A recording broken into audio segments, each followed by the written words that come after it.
reaching for the end zone. Forget being patient. Odunze. And Washington takes the lead. My goodness, what a 1-2 punch from Penix. This is 365 Sports, powered by Sikkim365.com. Seam shot, Coleman. One-handed grab! Keon Coleman climbs the ladder, and it's a Florida State first down to the 22. 365 Sports is presented by IdealMRI.com. High-quality MRIs for $497 or less. IdealMRI.com. Your health is important, so is your budget. Oh, what a grab! What a highlight! Io Manor! Mind your manners, what a catch! Took it off of Travis Hunter's hat. 365 Sports is also brought to you by Texas Farm Bureau Insurance, protecting Texans since 1952. One final shot. Fowler Nicolosi chucking it into the end zone. Everybody is there. Is he caught? Is he caught? Colorado State. Dallin Holker makes the catch. It's a miracle in Fort Collins. Have you subscribed to our YouTube channel? Search 365 Sports on YouTube. Brought to you by TFNB, your bank for life. For the end zone. Tip. And he caught it. Wow. Touchdown. Holy Toledo. Stephon Jackson does it again. 365 Sports is turbocharged by Unite Private Networks. Find out more at uniteprivatenetworks.com. Third down and goal. 6.5 in the quarter. And a touchdown. Tez Walker. His first touchdown catch as a Tar Heel. Now here's David Smoak, Paul Catalina, and Craig Smoak. This entire first hour, I think we need it to try to figure out what we watched, what we saw, who's up, who's down, where people are when it comes to college football. As we enter a week, of course, with some great games, including Ohio State, Penn State as one of them, but not the only one. I'm David Smoak with Paul Catalina and Craig Smoak. Jack and Garrett today running the mothership and behind the scenes as they are, but front and center too. I had a little notepad as I watched college football, and it was great to just kind of have the entire day. But my goodness, the evidence we have, we'll announce the next two, the last couple of winners, the Texas Beef House too. But let's start with, you go first, Craig. You tell me what was the one thing the most, and other than Washington and Oregon, in what was a legitimate banger of a game. What came out of your head? There's a bunch, I'm sure. Yeah, I mean, wasn't expecting that question to just, hey, we'll talk about anything. Would need to narrow it down and give it some actual thought, honestly. All right, let's do that. But I think that Colorado to close out the weekend, Colorado State, you heard the play there at the end, Braden Fowler Nicolosi, who's a Texas kid with the Hail Mary. I mean, I think seeing a couple Hail Marys. You know, Houston, prior to the weekend, obviously, we talked not about that. Paul did on Friday. We didn't get a chance to talk about that, but that led the weekend, and then closed it out with a Hail Mary with Colorado State getting their first ever win over Boise State. So, I mean, that's not really what my choice would be, but off the top of my head, that's what comes to mind is the start and the finish to the weekend being Hail Marys and all of the stuff in between, like Washington and Oregon, and a lot of the stuff in the Big 12 being some very interesting results there. Yeah, I think that the two things jump out to me outside of Washington and Oregon is that USC has more problems than just their defense. I think their offensive line is not nearly as good as it was, and I think they're a little bit caught off guard by that. Notre Dame was totally ready for them, and if you are, and here's what USC's kind of been showing: if you're a national championship caliber team, you don't get beat like that. You just don't. And they did. Caleb Williams had his worst game ever. It was bizarre to see that one, and then I do think that, and Sam Conn wrote a column about it, but I said immediately after the A&M Tennessee game on Twitter, I think you can start the clock on Jimbo Fisher. Right now, it's like what's going on in College Station is math, and how long-term that math really One of the affects things it. he said was, so we've seen all of this, enough of Jimbo Fisher, and this is all A&M has? Is this it? And we know the story about the buyout and one less year than it was when we discussed this last year. And two, less years than we discussed it a couple of years ago. Avery Johnson, Josh Hoover, Tez Walker. Everyone knew how explosive UNC wide receiver Tez Walker was. There's a reason why they were fighting for him to have a chance to play. He proved that. Who are those three? Oh, and Ollie Gordon III, the running back at Oklahoma State, was a banger in what he did with what? He's the second. Ollie Gordon from Euless Trinity High School. Of those four, I don't know how you separate who had the biggest weekend. Walker at least has played. There's evidence with him prior to that. But what a game for Avery Johnson, Josh Hoover, Ollie Gordon the second when it comes to the Big 12. Yeah, no, Avery Johnson, another kind of Chris Kleiman, coaching genius move. I don't know, like if you want to say it, but look, Will Howard's not been himself since he got banged up in that Missouri game. And if they were going to let Avery Johnson run like the way he was going to go, then go ahead and ride with it and then deal with it later. He's navigated quarterback situations in the past. Will Howard's navigated them in the past. I mean, heck, he's been part of it his whole career. So if they can get him healthy as they get into the stretch run and Avery Johnson can provide a spark for that offense, more power to him at Kansas State.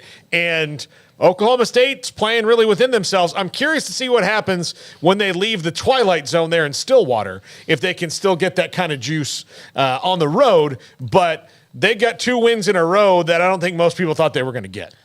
Yeah, I mean, that's a lot of ground to cover here. Those are 3 massive performances, and we'll have to spend, more time on each of those and each of those teams throughout the week. But, coming out of this weekend, those are 3, big-time candidates out of the conference for Player of the Week. Ollie Gordon, as you mentioned, 100 yards receiving, 100 yards rushing, scores in both categories, and Oklahoma State suddenly seems to be a team that's got its mojo right and has their, offensive identity starting to come to fruition. Said it last week that they seemed like, obviously Alan Bowman was going to be the guy, but they were going to ride Ollie Gordon hard. And, so long as Bowman played well, they have some good skill guys around him.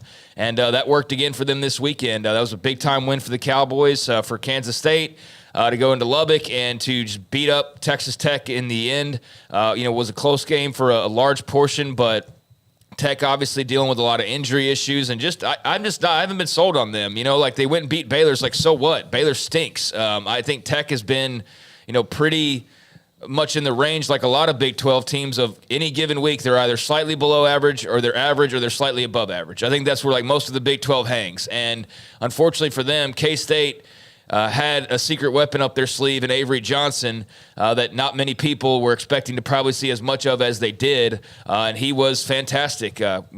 Handful of touchdowns on the ground, and they just had no answer for him. And K-State made that look ugly by the end of it. And then, Josh Hoover for TCU. Maybe he's a better fit for what they're doing on offense now. I don't want to overreact too much, but obviously things weren't clicking the way that you thought that they probably would under Chandler Morris, given, how we had seen him play before and given that he was the guy rolling in to replace Max Duggan. And you see the way that they operated under Josh Hoover, and that just looked better. It just looked better than what we'd seen before. So TCU maybe with Josh Hoover, again, don't want to overreact too much to one single game, but maybe they're a team that's starting to turn the corner as well and getting back to where we thought they would be at the beginning of the season. All right, so the Big 12, Garrett, do you have the standings to put up the Big 12? And we'll go over the game. Here we are now. Look at who's in second place, Iowa State. All of that with the struggles and the turmoil and the gambling, and yet look who's right there, Iowa State. Oklahoma State right behind them. Texas still there. They had the week off, as did Oklahoma. Those are the teams, and Kansas State, West Virginia, still much involved. Kansas now, they don't have much room for error. I know they play not this weekend, but the weekend after that at home against Oklahoma. Then you have TCU and Tech. That was a bad loss for Tech. Why in the hell, when the freshman quarterback came in, who I thought initially played really, really well, did they stop feeding Taj Brooks? He had 17 carries, I think it was. Give him the ball 30 times a game. But they kept firing away, and initially he looked really good, and then eventually just started to make too many mistakes. And then there's the rest of the Big 10, or Big 12, at the bottom. Well, Jake Strong played pretty well considering, but it looks like, they're going to have Baron Morton back, I think, as soon as this week, and he'll be the guy again. But, I'm sure we'll see more Jake Strong. But Joey said in the post game that it was, part of what the defense was giving them, or what they were showing was why they didn't run Taj Brooks, but I don't buy that. I mean, I understand there's more to it than I'm realizing, and they do see things differently, but Taj Brooks is their best weapon. I don't think it's even close or even up for debate that he is, and they were getting some yardage when he was toting the rock. So to go away from that, regardless of what K-State was showing defensively, I thought was a bit puzzling. If you're Tech now, like I said, you beat Baylor. I know that felt good because of the history there and the fact that they went and they roughed you up at your place last year. But again, that's just not a very good Baylor team. And so the big important thing for Tech was how they were going to respond after that. And the way the schedule's set up, getting to a bowl game is very manageable, but that Kansas State game now makes it a little bit tougher. And it wasn't just a loss that makes that tougher. It's just that you got, by the end of it, kind of embarrassed, when it all was said and done. Now, it wasn't like I don't want to act like it was some blowout and they just ran off the field at home and all of that, but you were feeling pretty down in the dumps as a Tech fan by the end of that one on Saturday night. And the fact that it took place at home and that you had won a couple of games in a row and you weren't able to fully follow that up with a better showing. So, yeah, I mean, Jake Strong is a young guy who's still learning. The Taj Brooks thing is puzzling, and so we'll see how they, react to that this, upcoming slate that remains. But it's going to be tough for them. They're starting to kind of skate on thin ice as far as being in the postseason. So that's something to monitor for sure. Well, and then Kim Coulter was at the game, sent me a picture right at the 50-yard line. And he's not happy. He said Joey's full of crap a minute ago on what he said in the post game, and he and I traded back a few text messages. I love to be able to do that to anyone who's a viewer when they're at a game. Also, here are the teams that are left in the country who are unbeaten. And we've seen a few go by the wayside, including USC, as Paul brought up, getting smoked badly by Notre Dame. And I'm telling you, Shedeur Sanders with that late pick, and then Caleb Williams, they're not out of the discussion when it comes to New York City and the Heisman Trophy, but both of them took a hit over the weekend. Garrett, here's the list of the unbeaten teams in college football. You don't have it? I must not have that one. That's my fault. Okay, it is James Madison, Air Force, North Carolina, Florida State, Paul, Michigan, Ohio State. They both play each other this week. Washington, Oklahoma, Penn State, and Georgia. Yeah, they're it's whittling down. It'll whittle down by at least one this week. In that, Ohio State and Penn State's the game of the year of the week this week. And I think that one's going to be another fantastic ball game. I think they match up really well together. We'll see how the rest of it shakes out. Air Force keeps finding ways to win. I don't know how much to glean from when we saw them last year in the frozen hellscape of doom, but they're a well-coached team, and they might very well haul off and win that conference this year. So James Madison's a bummer you can't go to a bowl game, but you knew it when you came in, so they'll always have that story to tell about the first year that they came into FBS football. Liberty with Jamie Chadwell should surprise zero people. I did not mention them. Liberty, the Flames with Chadwell. Yeah. Look, Hugh Freeze already had recruited some good players to Liberty, and Jamie Chadwell is a very good coach who should be at a Power 5 school and may very well be after this year or next. It's coming soon. So shouldn't surprise anybody that Liberty's up there. And, of course, Washington, a game we haven't even gotten into yet, showed what they can do. Yeah, there's obviously going to be some clearing of the air in the Big Ten. That's going to resolve itself as far as the unbeatens go with Penn State and Michigan and Ohio State.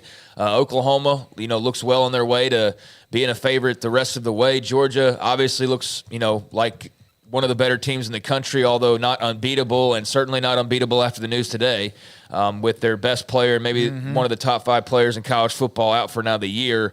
Liberty, Air Force, those are clearly the smaller schools that are going to be the talk of the town, moving forward and depending on how long they can remain unbeaten. But we've talked a little bit about Liberty there with Caden Salter at quarterback, the former Cedar Hill, Texas standout. They've, been – he didn't have a monster game like he's had in the past, but they've been consistently, taking care of their business. So, yeah, them and Air Force. I mean, Air Force, I don't think you can really go back to last year and carry that over necessarily, but we definitely walked away impressed after the worst bowl game that I've ever attended, but I'm sure it was fun for the Falcons fans that were there. And I should conclude JMU in that category as well, although their situation is a little bit different because of the whole, transition that they're going through. But, yeah, I mean, it's whittling down, and, Florida State, North Carolina, eventually you see them. They're on the regular season schedule, Paul? No. North Carolina, so the ACC title game, we could potentially see that. Maybe a battle of unbeatens. But, yeah, Oklahoma, maybe they run into Texas again, or maybe somebody jumps up and gets them, although, again, like I said, they're going to be favored in every game the rest of the way. So, really, the Big Ten's where you're going to see this for sure get sorted out. The rest of it, we'll have to see. Yeah. To go back on the ACC a little bit, they lost one. They had a potential where they would have 3 unbeaten teams and, going to the – totally arbitrary tiebreaker list, and now after Louisville got handled by Pitt, that's not going to happen. Yes, following the win that they had the week before against Notre Dame. Now, Washington and Oregon was everything, absolutely everything advertised. It was a banger. It was considered could be great teams by the end of the year. Dan Lanning made decisions to bypass field goals. I kind of love that he was being aggressive, but in the end, it cost him. And then when he needed a field goal, it was no good. Penix was incredible. Bo Nix was incredible. I thought that might have been, and I'm not trying to have recency bias, that game there, everybody probably took an ice bath. That was a slugfest of a game, despite the score being pretty high. I loved every second of watching Oregon against Washington. Yeah, there was nothing wrong with that game at all. And look, it came down to, a coach being too aggressive, and he says 100% on him. It's true. I do think that I don't think there's a problem really with what he did, except if you're going to do that, if you're going to be that aggressive, you have to call better plays. All 3 plays they called in those 3 4th downs that they did not get. The 2 earlier in the game that just led to no points where they could have taken field goals, and the one at the end of the game where they could have punted and made it harder, they did not call good plays, high percentage plays in that. So if you're going to go for it on 4th down, you call the one that's got the most options to get you whatever yards you need, and not this is only going to work if this guy is open. And that's what they did all 3 of those times. That's why it didn't work. Does Dan Lanning need to play the percentages a little bit better? Yeah, but you could wind up being Jimbo Fisher and a prison of your own ego and not doing anything. So I'll take Dan Lanning and being aggressive. And also, second year as a head coach, I'll take those growing pains over most other growing pains. It was incredible. It's everything that you want from a big-time football game, a big-time college football game, the setting, the pageantry, the stakes, all of it was in play there in Seattle, and it was awesome. I just wish that I would have been there. That would have been the only thing that could have made it any better, but definitely thankful that we had the open week so I could sit back and actually watch and not have to go, after the fact and rewatch that game. Got to just catch it live and enjoy every minute, not to worry about going anywhere, and it was awesome. And it was everything that I think everybody wanted it to be outside of Oregon fans wanting a different result, but I think that these 2 are 2 of the clear best teams in the entire country, and the race for the Pac-12 title is going to be fascinating, but Washington got a huge leg up there with that win. So, good for the Huskies. The Ducks, I don't think, have much to hang their heads about. It's just that blemish now makes everything else a little bit more complicated for them conference-wise, and obviously big picture-wise, they have no room to slip up now. So, that was everything that you wanted and more, I felt like. And, I picked Washington, but I thought that was just a coin flip game. I think I might have said that during the picks I just felt like maybe Michael Penix plays a little bit sharper than Bo Nix does or, whatever, but I didn't expect that to be anything other than a dramatic, close type of game, and we got just that on Saturday. We got exactly that. Michigan, I think they were down 7-0. That didn't last very long. They hammered yet another opponent. Here's another stat from Michigan. Remember that last week, Max Olson's the one that had the stat about what they've done. They are the first team in AP poll history, or since 1936 when it began, to score 30 or more points and allow 10 or fewer points in each of their first 7 games of this season. Yeah, there's a gap between them and their competition. There's certainly that's true. I mean, you can't leave that out of that stat. But the fact is that stat also shows you that probably not the first time that there's happened where a team like Michigan has played 7 different opponents who are not up to snuff, and no one's ever done what they're doing. So the gap between Michigan and everybody else is huge, and there are good teams all across the top 10 or 15 that have either lost a game or come close to losing a game to a team they have no business doing that to, and Michigan hasn't done that yet. So to me, that says something about where they're headed. Yeah, they haven't even been challenged at all, really. It's been a very boring schedule, but boring in a good way if you're a Michigan fan, that you can just kick back and enjoy Saturdays and watch a really good defense and watch a pretty good offense and a pretty good quarterback do their things and just dominate. And that's what they've done. That's what they should be expected to continue to do for, I think, the next couple of weeks. Michigan State's obviously not anything special this year with all that they went through. That's understandable. But they're 2-4. I don't think that you're really all that threatened, although it's a rivalry game. You never know. But just given the numbers and all that kind of stuff, Michigan should handle them. And then Purdue, I mean, that's clearly another game that they should win. So, yeah, you're looking at 9-0 heading into that final month, and a pretty easy 9-0 at that. And then you get into Penn State, Ohio State over the final month. So we're going to see them challenged, but we haven't seen them challenged yet, and I think that's a testament to them. But it's also, of course, some of the opponents that they're playing, the schedule that they're facing. But I do think they're a good team. It's just that kind of like Georgia early in the year, it's hard to tell how good they are because you haven't seen them even get a run for their money. And, part of that's because they're so good. So, they're right there in that playoff mix, and it's all going to come down to the final month for them, barring some just catastrophic trip up. But they don't seem to be a team that you worry about that too much. All right, here are some injury updates in college football. We brought up, Craig did, Baron Morton, who missed the second half. I thought when he took a shot on the sideline, it wasn't a cheap shot. It wasn't a late hit, but I think he was on the ground and he got hit, and I thought maybe he could have suffered the possibility of a cracked rib or something like that. Here is the update. Don Williams from the Avalanche Journal in Lubbock.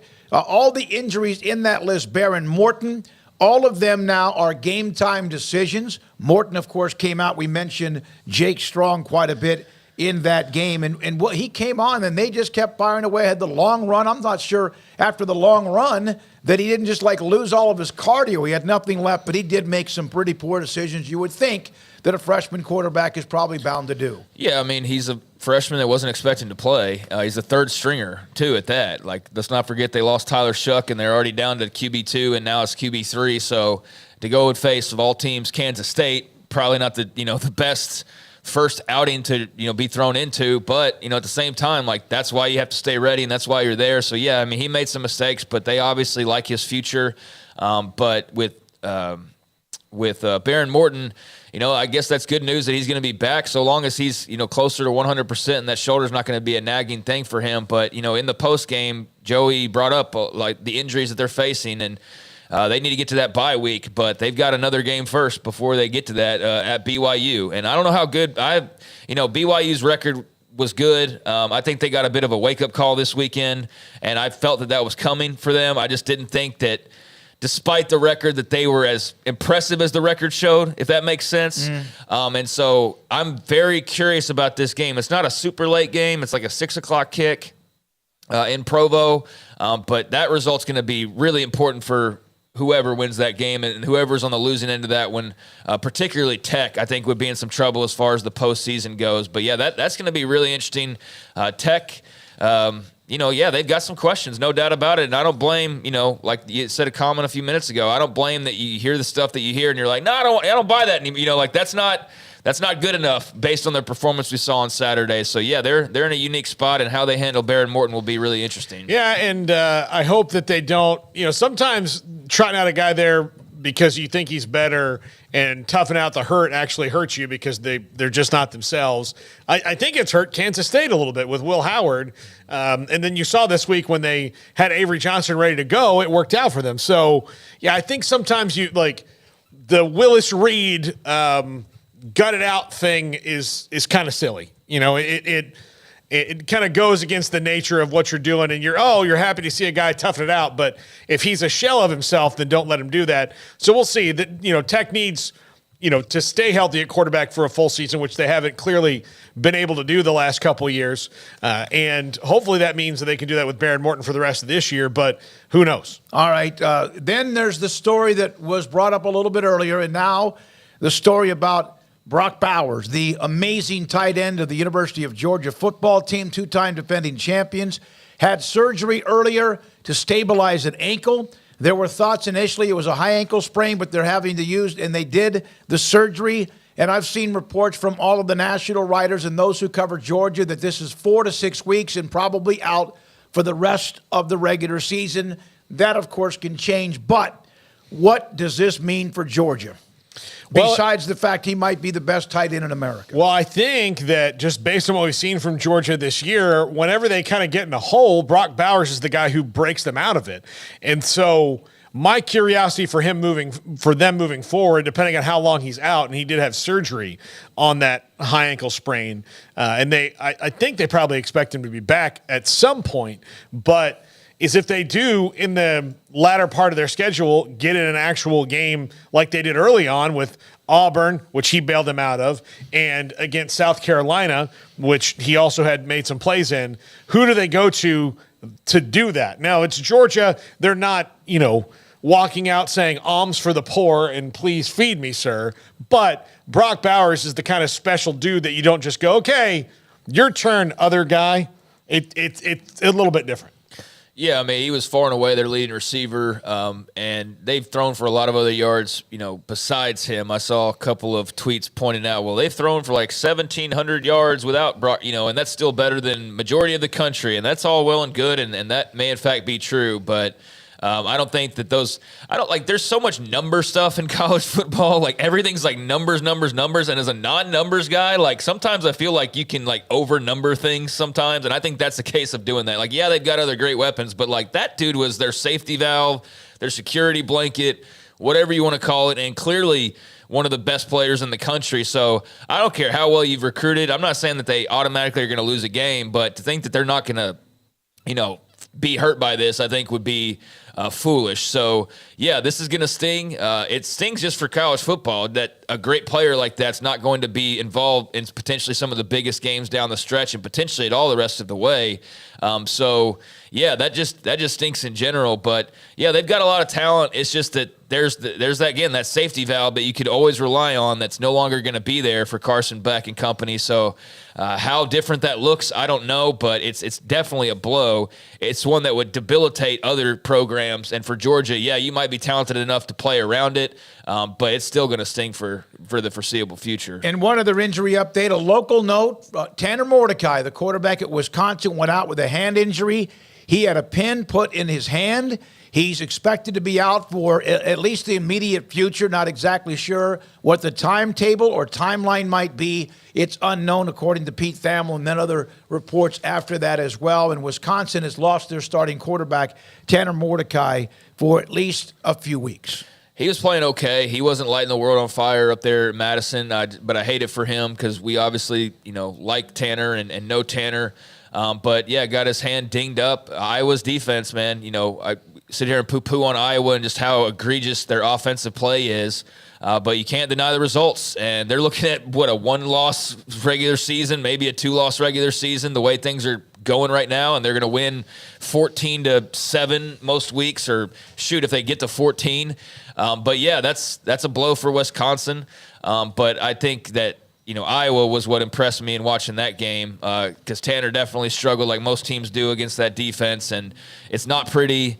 It's not sexy at all, and it's definitely not what I would want to necessarily watch week in and week out for a majority of my life. But, hey, for Iowa fans, it's winning football, and it works more often than it doesn't, and it worked against Wisconsin as well. So, yeah, they're a tough out, and that's a tough break there for Wisconsin. Somebody asked in the chat room real quickly about Walter Nolan. I have not seen any update on his injury. He went out during their game in the loss to Tennessee. A ton of pain on the cart. CBS kept showing his face and how much pain he was in. So I'm hoping it was not as bad as it looked, especially based on his reaction. For Iowa, and for just to go back on Tanner a little quick there, they needed 10 more points to win that game, 16-15. I think that if he had played the whole game, they'd have a better shot at that. But that defense is just so unbelievably good.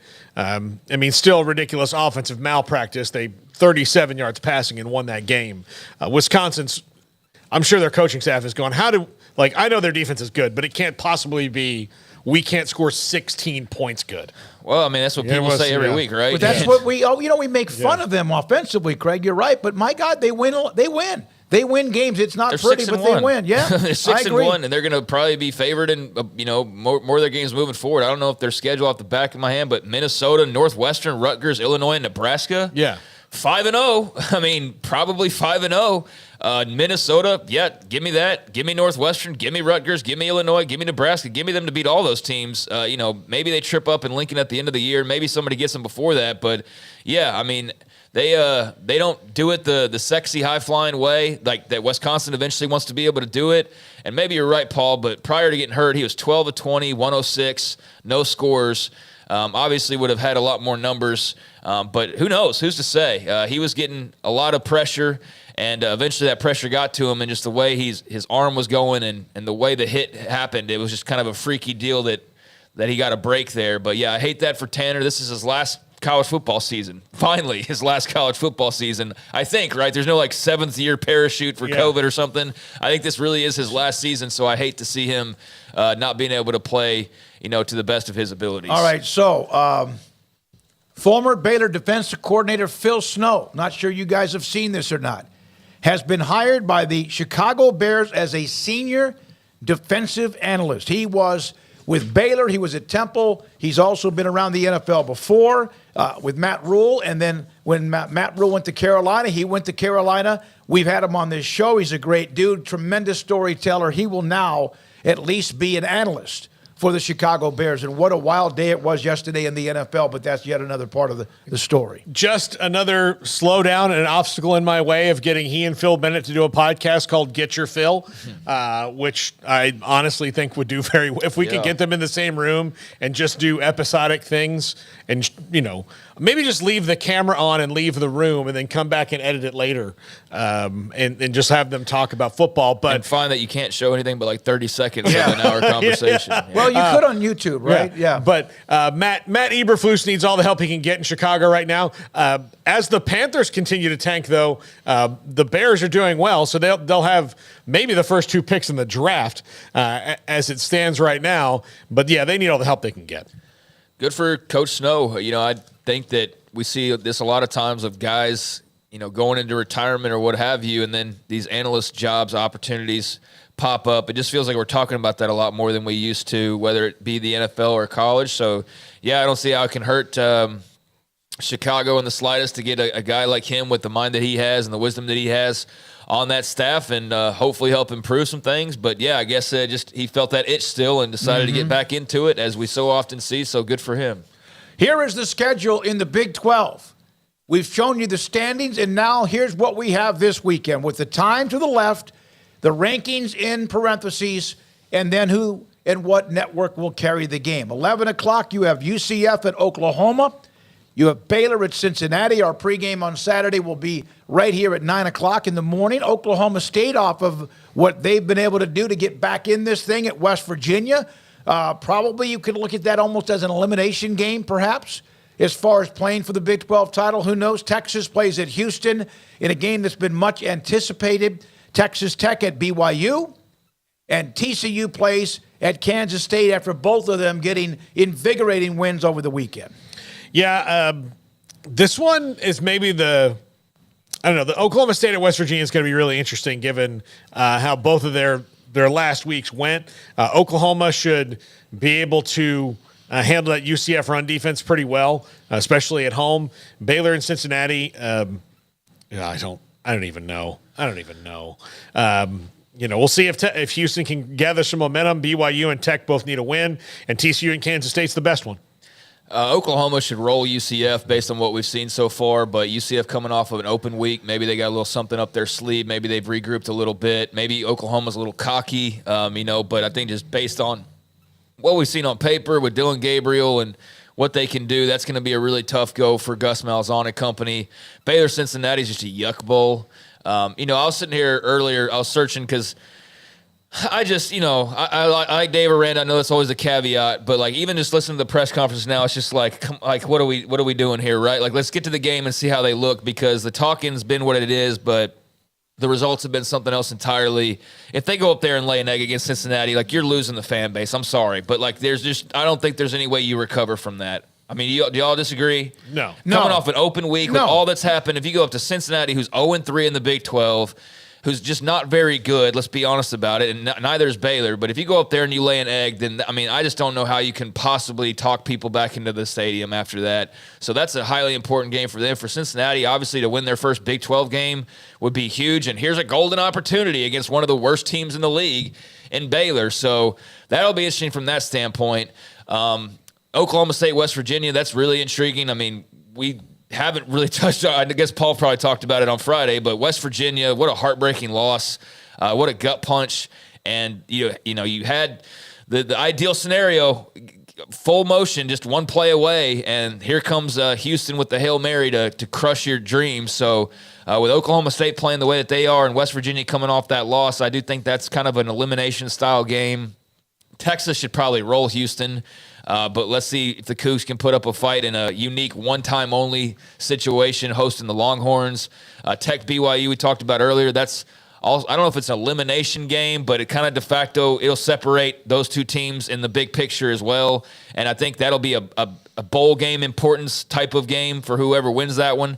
And then TCU K-State's clearly the best game of the weekend in the Big 12 and the one that's got the most intrigue and the one that's the best matchup on paper and based on the eye test as well. So, yeah, that ought to be a fun one because now with Hoover, you wonder if the Frogs are starting to get it together. And then with Avery Johnson, same thing. I mean, both those young quarterbacks who came in and put on shows this past weekend and made you forget about the guys who, got all the attention beforehand. So that one definitely looks different, but it looks pretty fun as well based on what we saw in the Battle of Purple. Big 12 players of the week, including Josh Hoover of TCU and Ollie Gordon, Oklahoma State running back, as the co-offensive players of the week.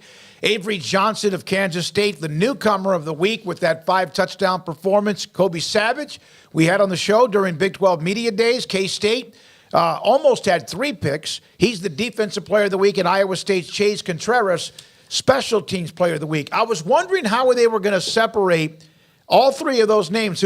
That's why I started off the show the way I did. Hoover, Avery Johnson, and Ollie Gordon, how they would figure that out. And one of the, the ways to do it was the fact they could put somebody as a newcomer, and rather than have all 3 who probably deserve to be the offensive players of the week too.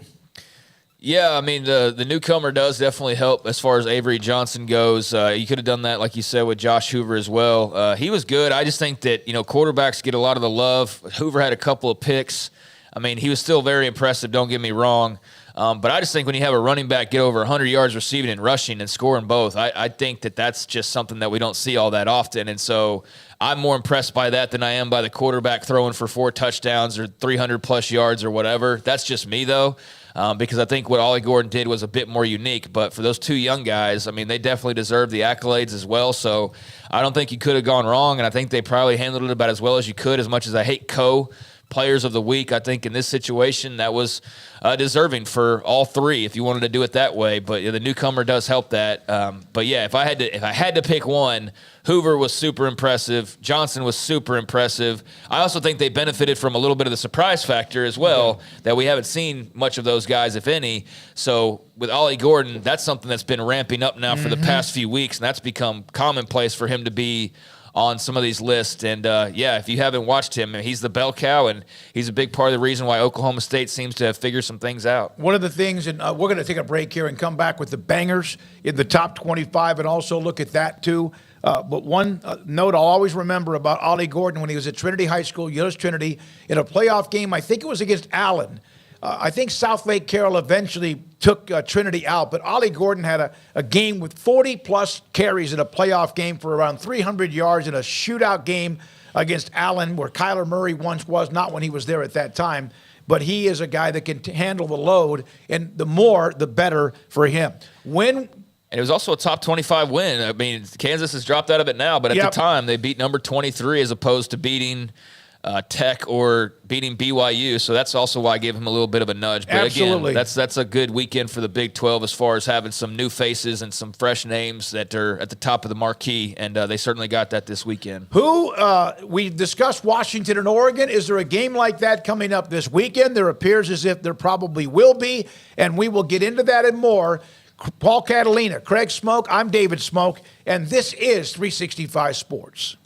Waco Custom Marketplace has posted their specials for this week, and it starts with yellowfin tuna this week for $14.75 a pound. They have a butcher shop with seafood, pork, poultry, and beef. There's also whole chickens for $1.25 a pound, tri-tip $4.99 a pound, chuck roasted $5.85 a pound, and select beef fillets at $10.99 a pound. When you walk in the door off to the left, there's a lobster tank, and then there is the butcher shop in an L shape where you have, again, starting with seafood, then pork and then poultry. And in the back, they've got a hard, large, and I mean full of what you want when it comes to beef. There's a bakery that does whatever you want when it comes to cookie cakes or any kind of sweets, including fresh baked kolaches every single day. All of what you would need in a grocery store, from canned goods to pasta to bread and more, is available too. And then they have these tubs that are cold that have brisket and tri-tip, and even if you want some sort of a crawfish boil, they have that. They have the frozen crawfish tails. And then there's fresh and cold, I say fresh, cold beer and wine. Waco Custom Marketplace, 425 Lake Air Drive in Waco. Some say a dog is a man's best friend, but I tell you what, boys, you better think again, 'cause there ain't nothing better than some cows, pigs, and turkeys too. I love to cover them in sauce down at Rudy's Barbecue. Bring all your friends to Rudy's for some tasty oak smoke barbecue. Next in line. During Jeep Adventure Days, save big on 2023 Jeep models like the Grand Cherokee Limited with values up to $5,500. Or 10% off MSRP on new Jeep Gladiators on all trim levels. Or 10% off MSRP on a new Jeep Compass at Allen Samuels in Waco. Boozers is the wedding ring store and more. If you're ready to get engaged or already married and want to upgrade your wife's ring for a special anniversary, Boozers is the place to go. With the largest selection of premier quality diamond engagement rings and wedding rings in Central Texas. They have 7 cases with over 300 styles of rings from top designers like Natalie Kay. Choose from yellow, white, or rose gold, plus beautiful top quality loose diamonds. With an in-house jewelry, they can also custom make anything you want. Bring in a picture or drawing and let Boozers create your one-of-a-kind pendant or ring. They can even use some of your old gold and diamond jewelry to create something new. At Boozers, you'll find a great selection of quality timepieces, and Boozers is the place for expert watch maintenance and repairs too. They specialize in expert Rolex watch repair for fine jewelry, watches, custom work, and more. Go to Boozers on Valley Mills and Lake Air Drive in Waco. Boozers, the wedding ring store and more. Riverbend Liquor and Wine now has 2 locations to serve you. The original on Lakeshore Drive at North 19th Street and the brand new spot in downtown Waco at 600 Franklin Avenue. If you're looking for the best in craft beers or local Texas bourbons, then the original is the place to be. And for the latest trends and online phenomenons, head downtown to the Franklin location. Either way, you're going to get the same great variety, customer service, and speedy experience. Check out both locations on their Facebook and Instagram pages, Riverbend Liquor and Wine, Lakeshore Drive at North 19th Street, and now downtown on Franklin Avenue. Stepping into a new pair of boots is great, but stepping into the boots of a U.S. Army officer can also add confidence and leadership skills to your son or daughter's career path. There are more than 150 occupational specialties to help them find the best fit for their future. See all the things your son or daughter can achieve in our boots at GoArmy.com. U.S. Army Waco Recruiting Company, 254-598-8131 or 254-776-1543. Let Camille Johnson Realtors guide you seamlessly through the process of buying your dream home or selling your current one. Commercial, farm and ranch, or residential, Camille Johnson Realtors can smoothly and successfully lead you through any transaction. With a team of 28 experienced agents who are excited about serving you, Camille Johnson Realtors services the entire greater Waco area. If you're in the market to buy or sell, contact Camille Johnson Realtors, 104 Midway Center in Woodway, or find them online at www.camillejohnson.com. Camille Johnson Realtors, elegant, charming, warm. Welcome home. This is 365 Sports. The 3 o'clock hour is sponsored by Waco Custom Marketplace. Meats, sweets, Texas treats, and a cut above the rest. 425 Lake Air Drive, Waco. We have the Rangers game against the Astros on over there, and so if we look distracted at times, we are. Paul's a Red Sox fan, but obviously his father was a huge Rangers fan. The Rangers have scored a couple of runs in the top of the first after a 2-0 win in Game 1, and they are just playing incredible. Long, long way to go, but they do get off to a nice start in Game 2 at Houston. Yeah, I'm going to try to be as professional as possible while this is going on in the background. It's going to be really hard to stay focused, though, depending on how this game goes. Obviously, massive Game 2 in Houston. And, yeah, quite the start, but they've got a replay already slowing things down, so doing their best college football impression right here out of the gates. But I bet they'll be faster than the Big 12 crew with the video reviews. I'm almost positive about that. Yeah, I thought that there was a throw at first about whether Grossman was in line, but it looked like he was fine. But you never know. I mean, it could cost him a run and then also even an out, too. So we will see. Here are the bangers. Saturday, 21st on Saturday, you have almost an Oregon-Washington type feel at Ohio State, at the Horseshoe, 7th-ranked Penn State, at number 3 Ohio State. We'll do the games and come back and discuss them. Tennessee at Alabama. Duke plays at Florida State in Tallahassee. And then Utah with a nice win over the weekend playing at 18th-ranked USC after getting bludgeoned by Notre Dame. FSU is 19-0 against Duke. And in any of those games, I have never been worried. So this is a first. You are worried. I am very – look, Duke is an absolutely – astoundingly well-coached team. I said FSU, Duke is. Duke is so well-coached. And not that FSU isn't, they clearly are as well, but those are the kind of teams that beat teams that are more athletic than them. The ones that, you are just so good in the little things that you can overcome, like, well, these guys are a little bit faster, but they are more reckless. And so that's one to watch, and I think Penn State, Ohio State, oh, my gosh. What a great one. Yeah, can you put that back up there, Garrett, just so I can remember? Oh, thank you. Penn State, Ohio State, elimination game there. Or not elimination, but, obviously somebody's getting their first loss, so it's a de facto elimination game in that division race and in the playoff picture. So that's got huge implications, and I bet we'll have a massive audience, as it should, but that's going to be so much fun. I mean, I'm sure we'll talk about that to death by the end of the week, but, I mean, rightfully so. That's just a massive supernova of a matchup. Tennessee, Bama. It's weird. Tennessee got that win over A&M, and they're 5-1, but I don't feel like it's really like that big of a deal that they're 5-1. It just, I guess, compared to last year, right, when they were just the toast of the town every single weekend, it just felt like, they were on the tip of everybody's tongue. And this year, it's like, oh, yeah, by the way, they're 5-1, and, they're going to play Bama in one of the big rivalry games. And so, that's obviously going to have a lot of passion attached to it. And maybe, for an 11 versus 17, for everybody else, that'd probably be a big deal. For this game, it just seems kind of like whatever. It's just sort of there. I don't know. It's strange, and maybe that's just the part of the country that I'm in. And by the end of the week, maybe that'll be different. But that's obviously got some big things attached to it as well. Duke, Florida State's very intriguing. Who can knock off the Noles, and can it be Duke? I don't see why not. But man, Keon Coleman, saw so much talk about him this past weekend. Imagine where Florida State would be if the transfer portal didn't exist and you could go and grab a guy like that this past offseason. But thankfully for them, they were able to. And man, he's just a freak show. So that'll be fun to see Mike Elko and a very solid Duke team try to, fend off the Noles or upset the Noles. And then, Utah, USC, been a weird year for Utah with the whole Cam Rising situation. Obviously, USC starting to peter out a little bit, and that was not a good showing for them this past weekend. I wasn't surprised by that, though, guys. Like, it just felt like they were playing with fire, and then Notre Dame coming off of a loss and being at home and having a good quarterback and not just the same old kind of jag there, having a real guy back there that can make some plays, not to mention a great running back and so on and so forth.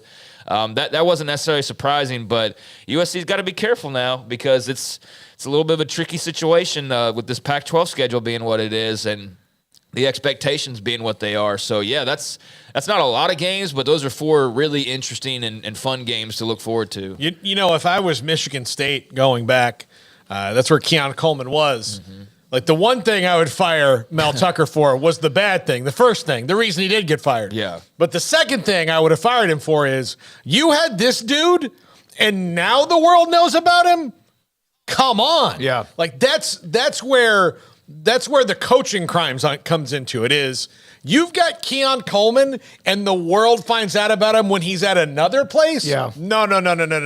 That's not good. That's not good. It's not. It's now 4-0 Rangers, by the way, in the top of the first, and they also had a bad call against Jonah Heim on a foul tip that hit the dirt, but they called him out. Yeah, Coleman's matched his touchdown total from last year already. He's still got a ways to go yardage-wise, but based on the halfway point and what he's done already at this stage, he should be over 1,000 yards, and he was slightly under 800 yards last season. But, he's matched the 7 touchdowns already, so he's well on his way to having the monster year that some thought that he could have. And, that's just a little extra salt in the wound of Michigan State fans who already have enough, salt to sting right now, but that one is just a little cherry on top that makes it even more brutal. Some in the comments in the chat room, the last one I just happened to see, Bobby B. Gundy, speaking of Oklahoma State, they've kind of come out of the hole, gets it done every single year despite roster challenges. Half the fan base who inexplicably don't like him, he is a winner. And he has been doing that for 17 years despite how last year kind of fell apart in the middle of the season and onward. Yeah, I mean, I think some of the criticism was fair. You lose to South Alabama, all due respect. Right. But that one, but then again, you look at it and you're like, all right, well, sometimes you just get beat by a team that you're not supposed to get beat by. That happens every year in college football. The problem with them losing to South Alabama was they hadn't been too impressive in the couple of games prior to that. And then they turned around and they got beat by Iowa State, which at the time, did we think Iowa State was all that good? Not so much. But now you look at that and you're like, all right, a 7-point loss to the Cyclones, who might be in the freaking Big 12 title game when it's all said and done, the way things are going. That's actually not that bad. But, you needed to see more proof in the pudding, and now back-to-back wins over K-State and Kansas. That's vintage Mike Gundy, and that's him, getting this team back on track. And I think that they've got good defense. They've got good skill guys. But Ollie Gordon and Alan Bowman just kind of being that centerpiece for them on offense that you just kind of revolve around. And not having the quarterback rotation and all that stuff, that's helped immensely to just kind of know who the guy is and follow the lead of Alan Bowman and Ollie Gordon and, your wide receivers and your defense. I mean, they've got a good team when you look them up and down, and I think that's starting to show. If you are an Oklahoma State fan who doesn't like Mike Gundy, I think that part of that is it's just you've been with him for a long time, and somewhere in your brain you think that Nick Saban's out there for you. When what Mike Gundy has done at Oklahoma State is nothing short of amazing. And to be that consistent and that good, and like sometimes you're going to find yourself in a bit of a talent hole. And guess what he's doing right now? Even though it wasn't a great start to the season, the last couple of weeks now that they're in conference, he's finding a way through the storm. So I think enjoy Mike Gundy. I mean, I know he's not the coolest guy in the world, and you may not. He's prickly. Yeah, I mean, like you're not, George Clooney's not your head coach. I'm sorry, but he's not anybody. So enjoy what you have because he is successful, because it could be worse. You could be nowhere near the top of it, and people could forget about you all the time. Well, yeah, I don't know what the temperature is after, getting to 4-2 now. Maybe that's cooled off a little bit from some of the angst that there was post South Alabama and when they got off to a bit of a rockier start and they were sitting there at 2-2. But this is Kirk Ferentz. Like, this is your guy, right? And it might not be the sexiest way to win, but is anybody going to win more than he does at Iowa? Is anybody going to win more than Gundy does in Stillwater?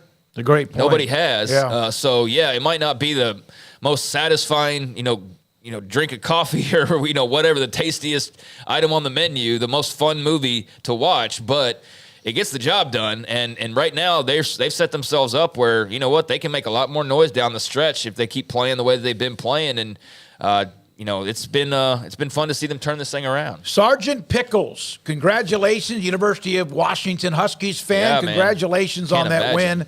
I did what I said I was going to do. I got back to my condo and I had the queso dip and I just sat there and watched that game and enjoyed every second of it. Many times, probably do what I don't do enough is just put my feet up and just watch college football, and it was everything you could imagine. Yeah, I don't know about y'all, but on a day like that, I kept checking, like, do I need to be somewhere? Am I allowed to just sit here and not do anything and just watch and not have to worry about going to a stadium or something? It was very weird, but once I kind of settled in and realized, like, yeah, no, this is what you're allowed to do, and I could just fully embrace it. That was a game that made my weekend to watch and be able to just sit back and enjoy and catch the entirety of. And man, enjoy it because there's way bigger games. The more you win, the bigger the games become as you go along. So there's just going to be bigger and bigger games. But that one was huge, and that's the two future Big Ten teams there, going at it. And obviously the two teams that feel like they should be the last Pac-12 champions. And so that whole conference race is going to be fascinating. But those are two, big dogs going at it, and the Huskies, the biggest dogs on Saturday, no doubt. So, yeah, live it up. I want to go back to Oklahoma State, though, for a second. So West Virginia this weekend in Morgantown, and West Virginia, like, that could be pesky. But Cincinnati at home, Oklahoma, that's going to be tough. But do y'all realize outside of West Virginia and Cincinnati, 4 of their last 6 games are all the newcomers? Yep. Cincinnati, then Oklahoma, at UCF, at Houston, and then BYU to close out. So they close with 3 of the 4 newcomers, and they get the 4th one prior to that. So, yeah, that Morgantown game is going to be really interesting this Saturday afternoon. And if they can win that one, then they're setting themselves up for a really strong finish as favorites in every game but that Oklahoma game. And I don't know what the line is on the West Virginia game right now, but that does feel like it's a little bit of a coin flip, and being in Morgantown maybe makes it a little bit more interesting. But yeah, they're at least favored to win 4 more games, and where they're sitting at now, you're looking at 8 wins, maybe 9 or 10, depending on if things get super squirrely. And given where they started, I'm not complaining about that too much if I'm a Cowboys fan. All right, I just put the link up just now for the Texas Beef House College Football Pick'em Contest. Winning this week was Zach Dops from near Seattle, Washington, by the way. How ironic is that, since he is from where close to that game? Well, it was played in Seattle. Thomas Williams of Kansas City finally tracked him down, was the winner a week ago to the Texas Beef House College Football Pick'em. Those are the 2 winners. Congratulations, Zach Dops from Washington State and Thomas Williams from Kansas City. Yeah, everything coming up Seattle, I guess, here lately. Yeah. But, yeah, good for them. Good for those picks. Good for them for making those picks, I guess, and getting them right more than anybody else. And, cool deal. Enjoy the Texas Beef House, as we know so many people have before. In fact, Mr. Dops now takes the lead in the overall standings with 44 total points. M. Barr, 43, and then a couple at 42. S. Moser, 18, and also D. Loverud, or whatever it might be. Sir Bob is right there at 5. I want to bring you up at number 5. So congratulations to both Zach and Thomas for winning the $100 gift certificate to TexasBeefHouse.com. And as I said in the chat, special thanks to Kim Coulter for making that happen. When we come back, we're going to look at more in the Big 12. A couple of more notes in college football from the Media Blitz email that I get. A comment or 2 from Dave Aranda and you. This is 365 Sports. There's a retired brigadier general. His name is Tom Turlington. He lives in the Central Texas area. I've known him for a long, long time. He sent me a text. He is still practicing. Even though he's retired, he still is practicing.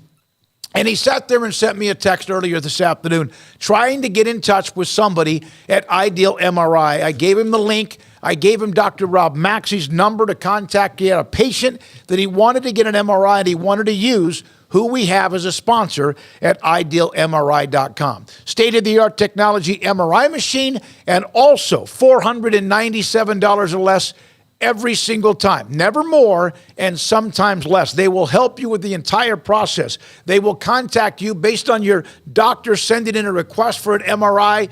They will then set up the appointment. They'll be in touch with you there, and then also help you even file the insurance papers that could possibly knock off that $497 to even lower. The process once you get there is very calm, very collected, and also very efficient. I've been in there 4 different times. They're fantastic, the techs and the specialists.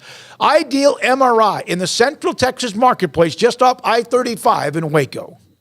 The right call can make all the difference on and off the field. I'm Mark Stewart with Bird Colgan Ford. When it's time for a new car, truck, or SUV, Bird Colgan Ford is the right call. Come check out our award-winning lineup of best-selling models in their class, like the Mustang, Explorer, Expedition, F-150, and Super Duty. Make the right call for your next vehicle at Bird Colgan Ford. Bird Colgan Ford proudly supports Baylor Athletics. Sic 'em Bears. At Ideal MRI, we feel blessed to be part of the Waco community. We're a small family business here in Central Texas. At times like this, the cost of healthcare has never been more important. And unfortunately, significant illnesses and injuries still occur. And that's why Ideal MRI is open and here to serve you through this difficult time. So if you need an MRI, ask your doctor about Ideal MRI. You can schedule online in minutes at idealmri.com or call 833-IDEAL-MRI.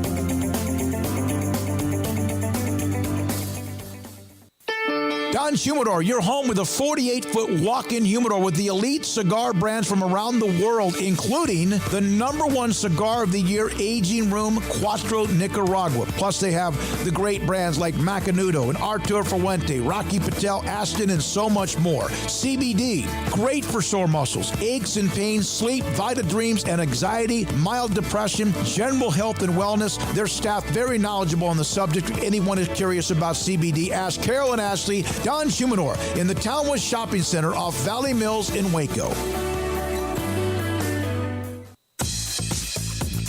Baylor Scott & White Southwest Sports Medicine and Orthopedics, the team physicians for Baylor Athletics, diagnosing and treating all sports-related injuries, including concussions. These specialists also provide orthopedic services for athletes and non-athletes alike, whether it's knee or shoulder pain, a wrist injury, orthopedic spine care, and even an arthritis and total joint clinic. Trust the doctors Baylor Athletics trust. Baylor Scott & White Southwest Sports Medicine and Orthopedics wants to get you back in the game.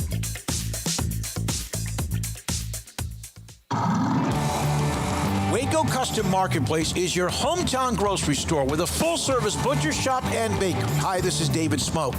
The butcher shop can take your customized orders for seafood, pork, and poultry, and custom cut your favorite steaks from bacon wrap fillets to T-bone to bone-in ribeyes, cut specifically the way you want.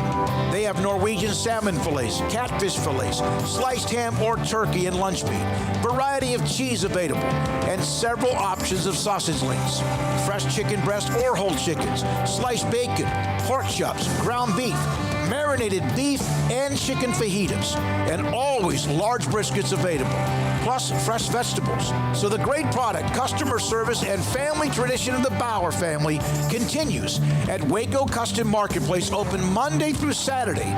A full-service butcher shop and bakery available. Waco Custom Marketplace, 425 Lake Air Drive in Waco, or WacoCustomMarketplace.com.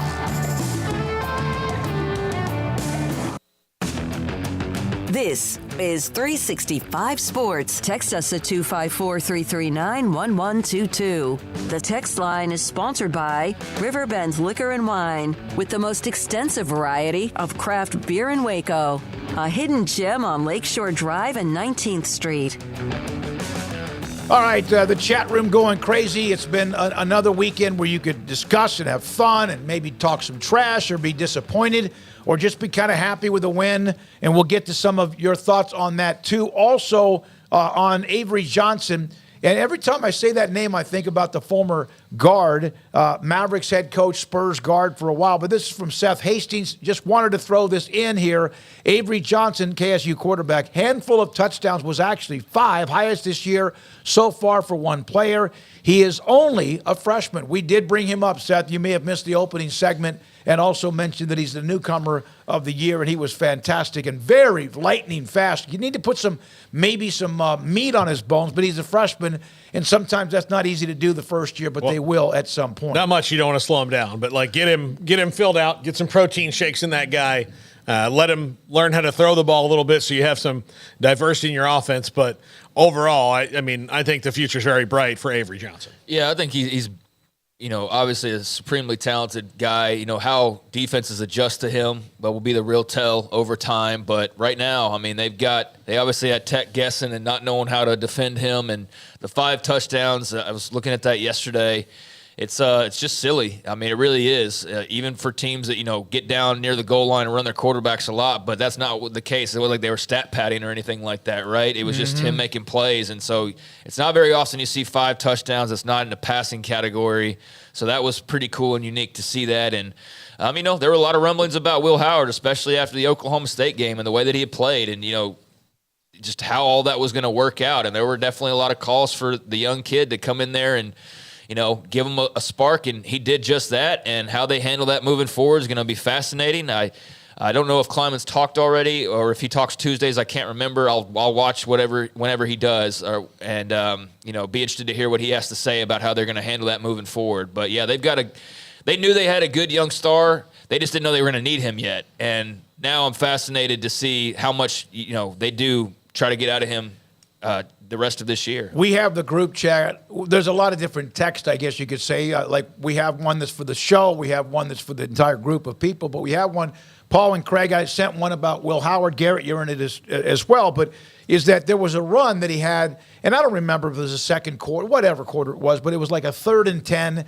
And he had a chance, it appeared to me, and last year would have most likely run over the defensive back and gotten the first down because he was really good at that.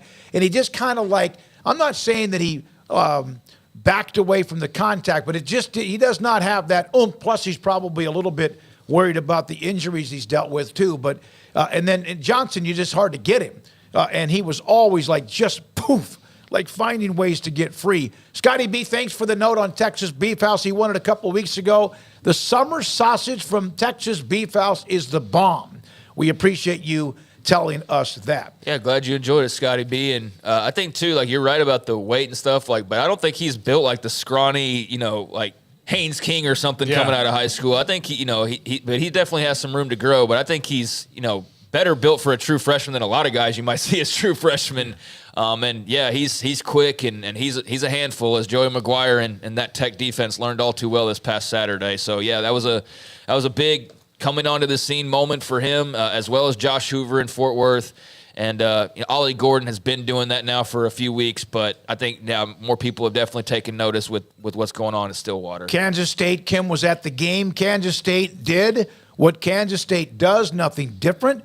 They just did what they do really consistently and really well. And that's been their MO. That's why the week before was kind of a surprise, because it looked like they got themselves a little bit out of who they are and got beat up a little bit. But that was a nice bounce-back win for them in what is always a great crowd and crazy atmosphere in Lubbock, Texas. Well, the feelings coming out of that loss to Oklahoma State were, for one, you didn't know how good Oklahoma State was. So it felt like a bad loss in some ways, but now you realize maybe it's not that bad of a loss. And then all the concern over Will Howard and how he looked and how dinged up he was, but how he was playing and all of that. And fortunately for them, it took less than a week to answer a lot of that, frustration and concern. And Chris Kleiman was able to, make a big statement, I think, in how they just went to work, retooled,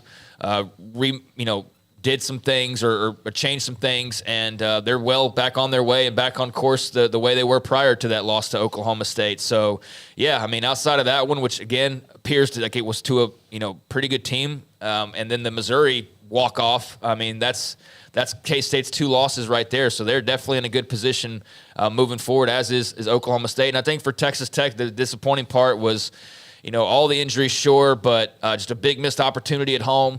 And the fact that you couldn't be competitive with them down the stretch as far as, scoring points.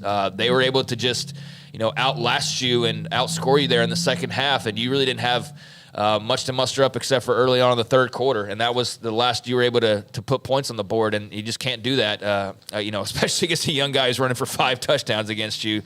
So, yeah, Joey in that offense, I know there's a lot of frustration over Kitley off and on this year, but yeah, that too. A lot of quarterback situations are interesting, but that one too will be moving forward. So in the Big 12, who has quarterbacks that have not been injured? Ewers at Texas, Dylan Gabriel at Oklahoma, and I'm knocking on wood for all of them, though. I'm not acting. I don't want them to have injuries. West Emory Virginia's Jones been through a couple, right? Cincinnati's Emory Jones, who Baylor plays. Baylor had Shapen out for a while. Oklahoma State, I don't know if it was injuries. It was just not yet sure who they were going to go to, and now they have Bowman as the guy. Iowa State, they lost their quarterback before the year began, not an injury. Here's a list. Oklahoma's been fine. Rocco Becht in Iowa State has been fine.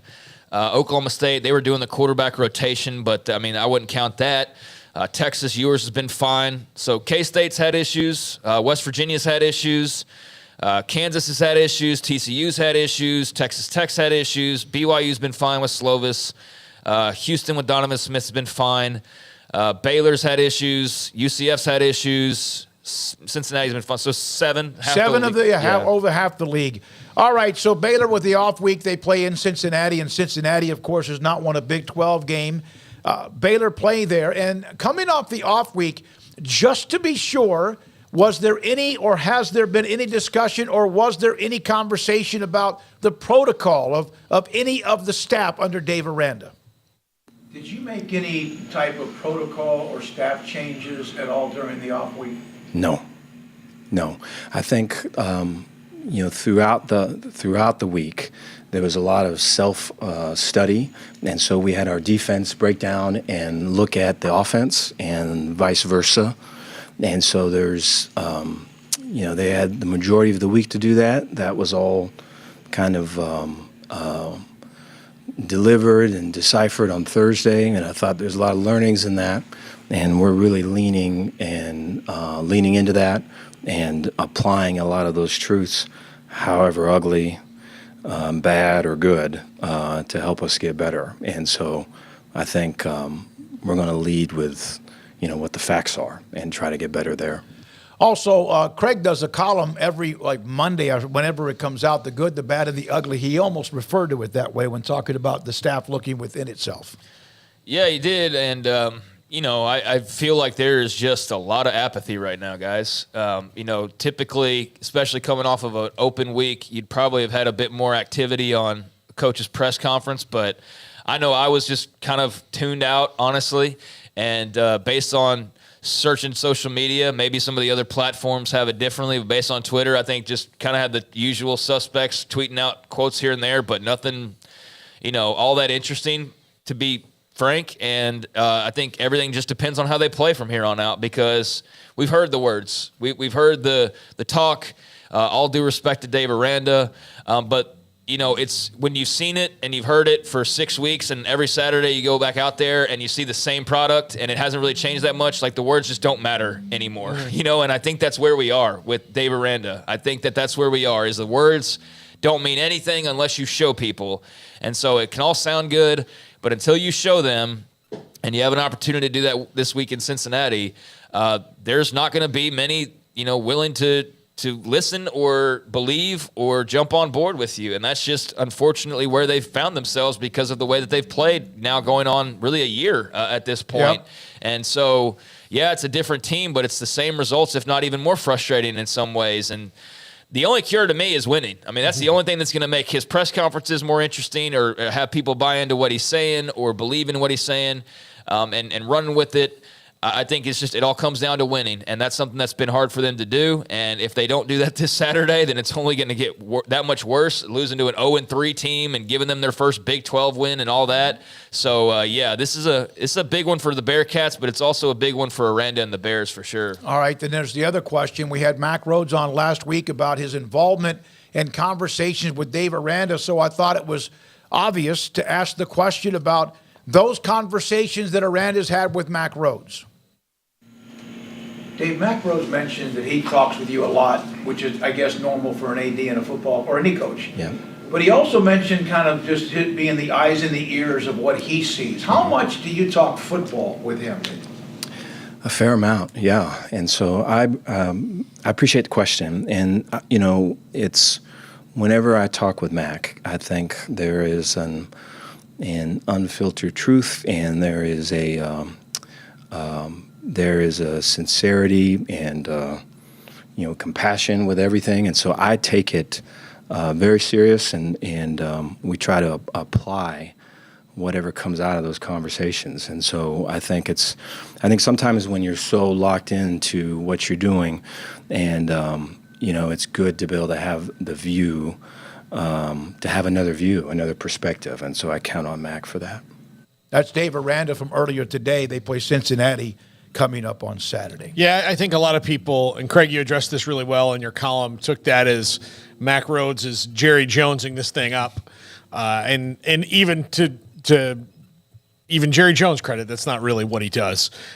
He's just a little too involved. Mac was just staying like, they have to have those conversations about, where do you think you're going? Where do you think the offense is headed? And how do you fix it? Because people ask Mac about that, and he has to be informed because we ask him about it. He can't very well be like, I don't know, guys.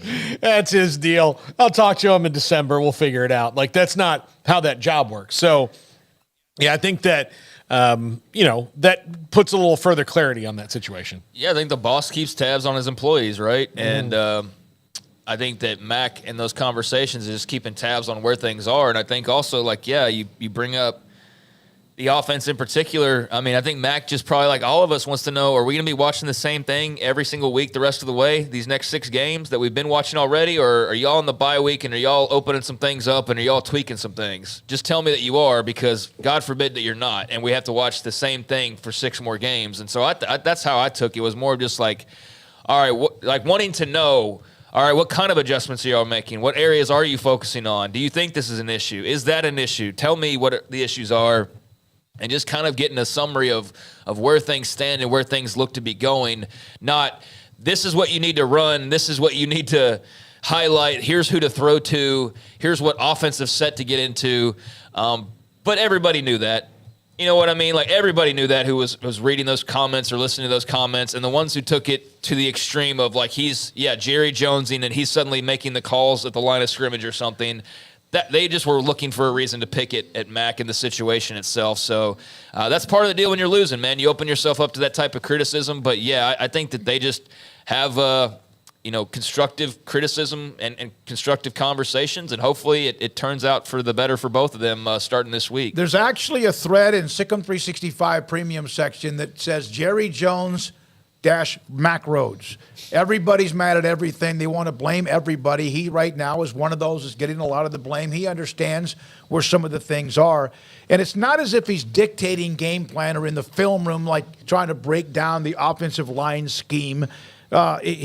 He's not in the X's and O's department. He was just giving obvious feedback that anybody, a 5-year-old, could see that the obvious problems have been on the offense. And then it was this also concern about, well, why didn't he bring the defense up? Because my follow-up question was about the offense too, and so that is why he discussed the offense and only the offense at the time. All right, Astros just homered. Jordan Alvarez, fantastic player, just went deep on Evaldi. It's 4-1, bottom of the second. Rangers lead the Astros in Game 2 of that best-of-7 series. Notre Dame put up 48 points against USC. It's the 4th most versus an AP top 10 opponent in the poll era since 1936. Look, part of that was, I know they had a scoop and score, and they also had the 99-yard kick return. But Notre Dame hasn't been scoring that many points against anybody this year. That shows you how locked in they were, where USC is right now, and how if they really want to get it, look, it didn't affect them in the Pac-12, but certainly if they want to get back in the CFP discussion at all, USC has to fix a ton of things. A ton.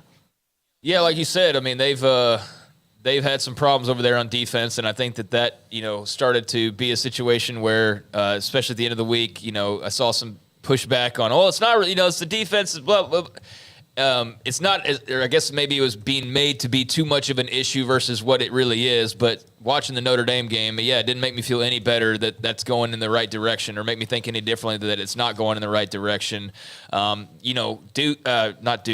Dame has had a rough go of things in a couple of contests here lately against Louisville and Ohio State, and to be able to turn around and put up a near 50 spot on USC, I think is a breath of fresh air no matter how you got it done, all three phases or just simply offensively. But, yeah, they got contributions from all over that roster, and that helped catapult them into a huge win. And I think the questions for USC that were there before the game remain or even more under the microscope now at this point. And for Notre Dame, I think you feel great about the way that you bounced back, because you could have found yourself in a real skid had you lost this game, and then all of a sudden you've lost 3 of your last 4, and like pretty much everything's dashed at that point. So that was a big response from them.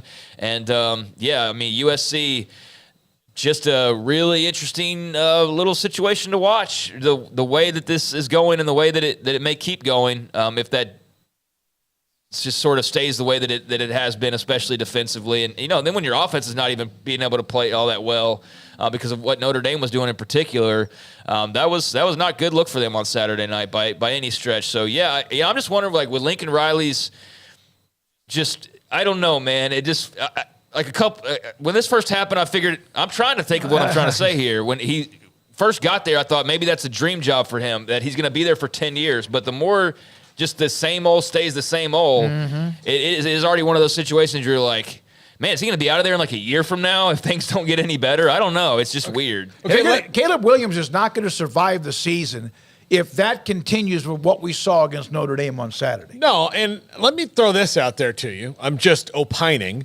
Lincoln Riley sounds like a guy who really wants to go to the NFL when he talks about it eventually. I don't really, but like eventually wants to go to the NFL. And 2, look, he's also a Texas guy, and there could be a big job open in this state again pretty soon. Maybe if USC wasn't all he thought it was cracked up to be, he jumps into the Aggie fire. I don't know. Like, that is way out. I thought you were talking about the Cowboys. No, that one too. If that he could wind up being the head coach of the Cowboys or the head coach of Texas A&M, in my opinion, if he so chose to like throw his name out there for either of those things.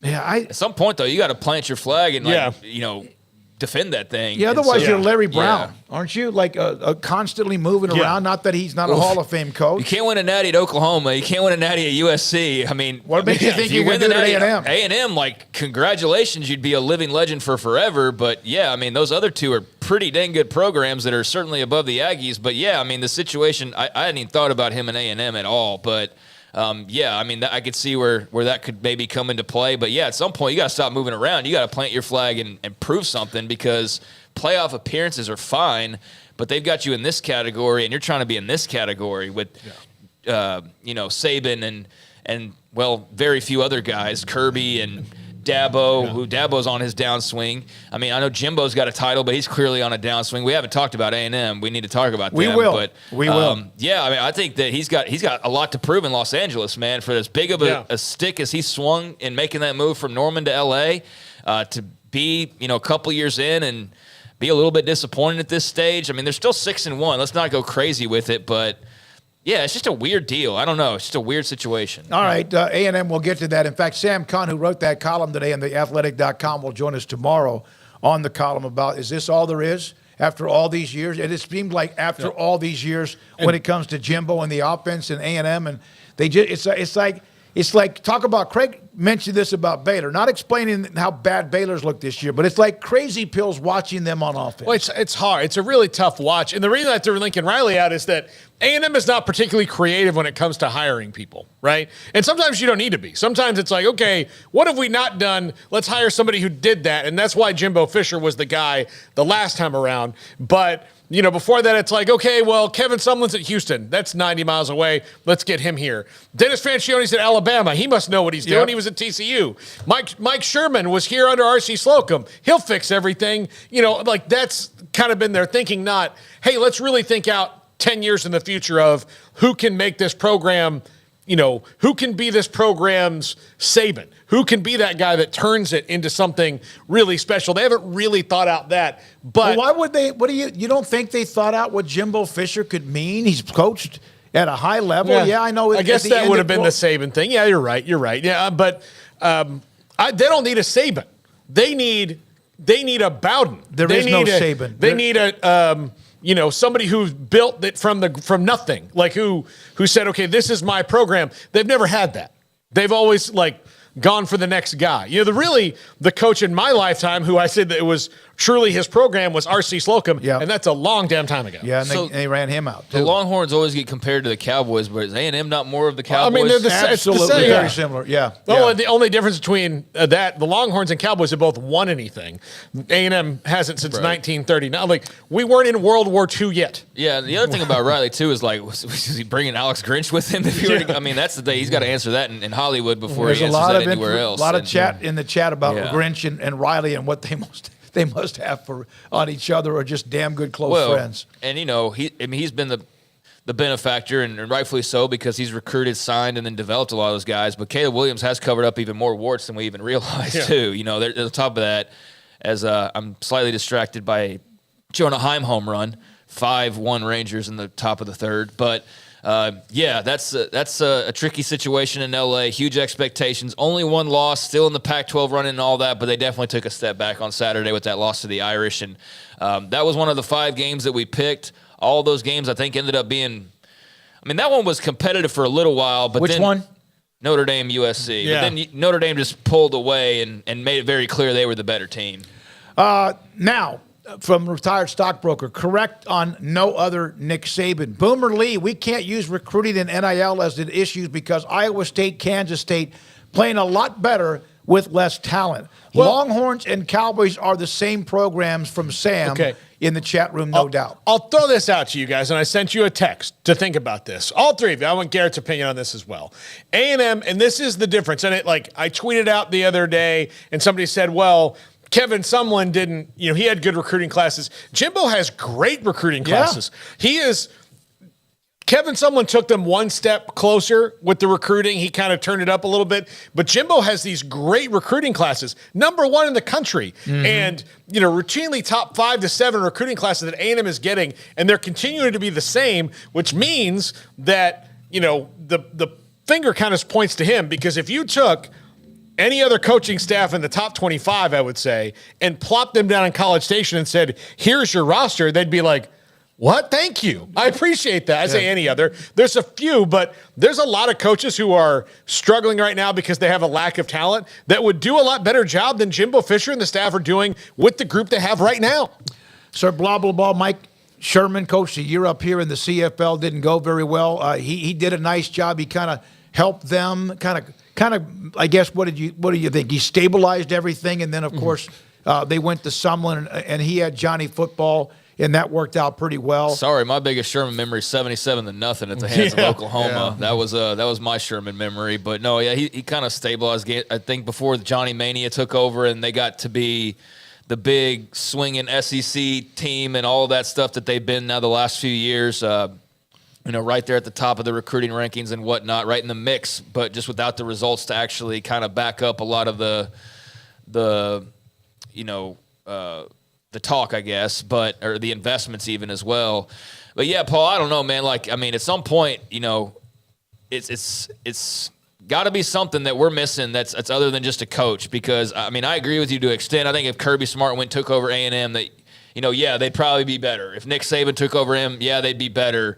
But beyond that, I don't know. I don't think if you put Sark there that they're noticeably better. I don't think if you put Dave Aranda there, and I know you mentioned that, I think they could be good, but I don't know that they're better because I don't know that they recruit as well. So the Jimbo has his positives.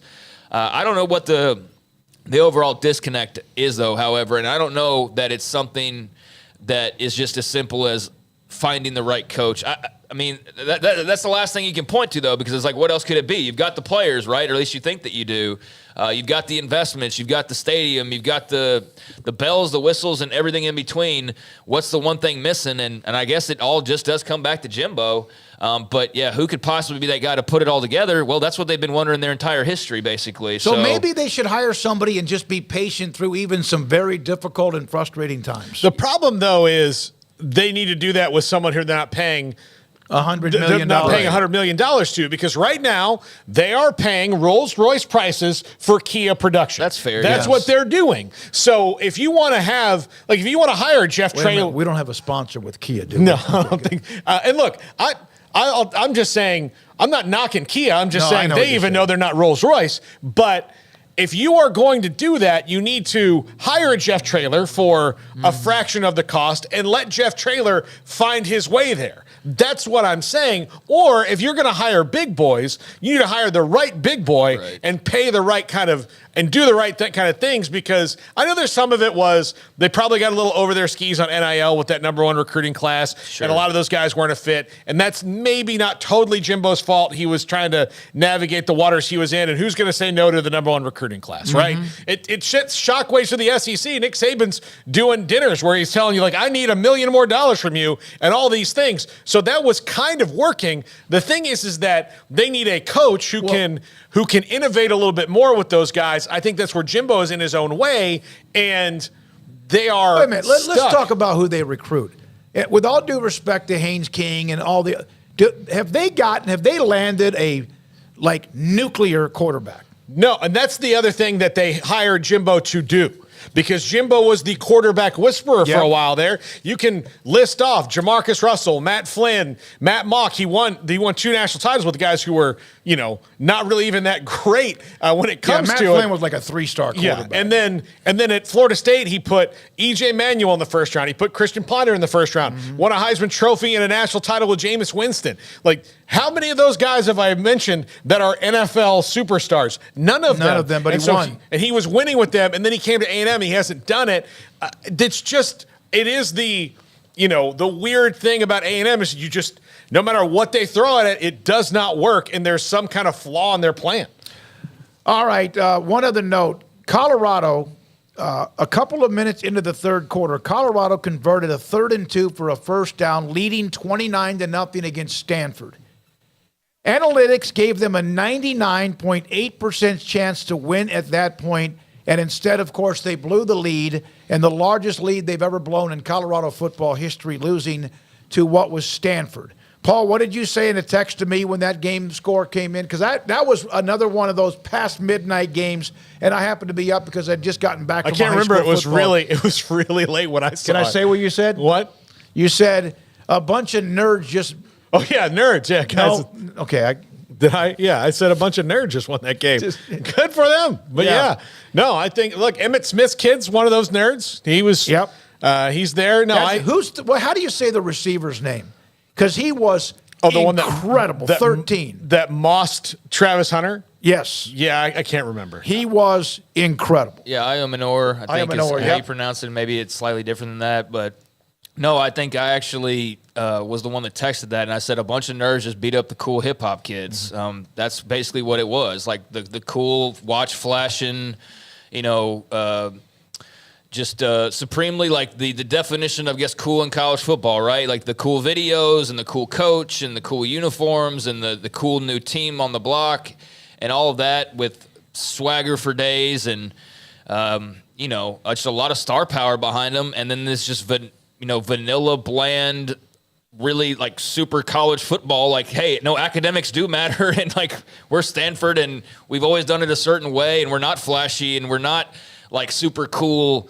We're the nerds, and they've embraced that over the years, and so that's what it kind of felt like. Yeah, like the cool kids were going to come in and just bully the nerds, and that was not how it happened. At least that's how it happened originally. It's how it happened for a good portion of that game, and then the nerds got their licks back, and they turned that game on its head, and that was an amazing, end result, given where we were halfway through that game, and given just, I couldn't believe that meltdown. I really couldn't. I could not believe that Colorado melted down in the fashion that they did.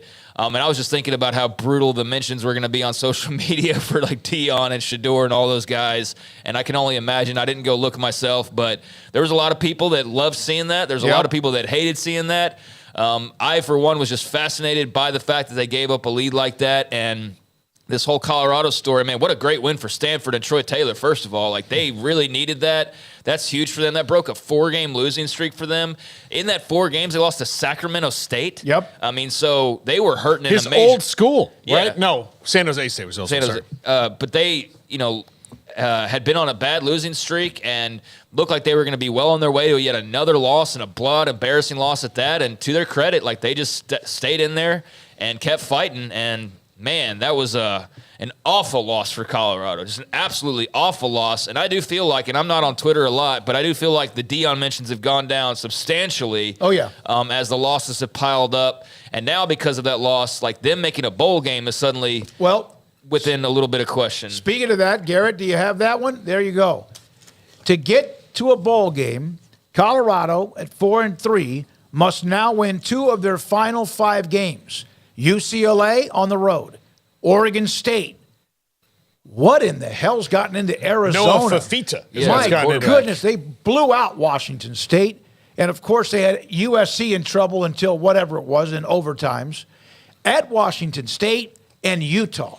I think what they need to, and I'm sure Deion will remedy this, is eventually, and maybe not this year, but they need to find what the line is between swagger and success.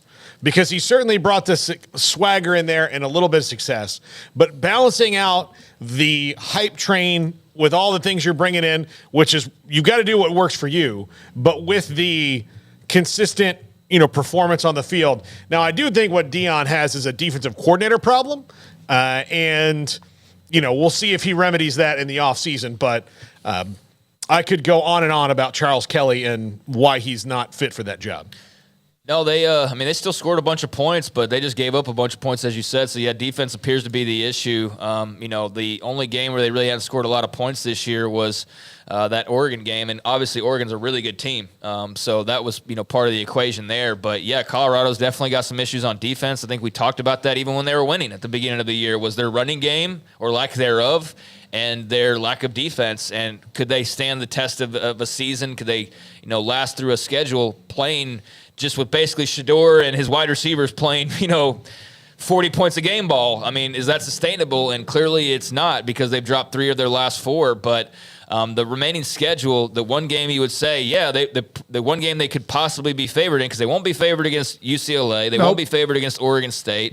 They won't be favored against Washington State. Although Washington State, by that point, we'll have to check back in with them because they're starting to struggle a little bit. But then Utah at the end of the year, but right there in the middle is Arizona. And, yeah, you would think that that'd be the one that they're probably favored in and the one that they'd be most likely to win. But with Noah Fafita doing what he's doing at quarterback now these last few weeks, Arizona has steadied itself with Jed Fish, and they're playing a lot better ball all of a sudden. Now, they broke a couple-game losing streak, but at 4-3, I don't know that anybody necessarily had them there. And with Fafita, they're just a different ball club than they were with Jaden DeLora, who was a roller coaster ride of a quarterback. So, yeah, he's changed the whole trajectory of where they are, and they could very well jump up and beat Colorado. So, yeah, there's not a win guaranteed on this schedule the rest of the way for the Buffaloes.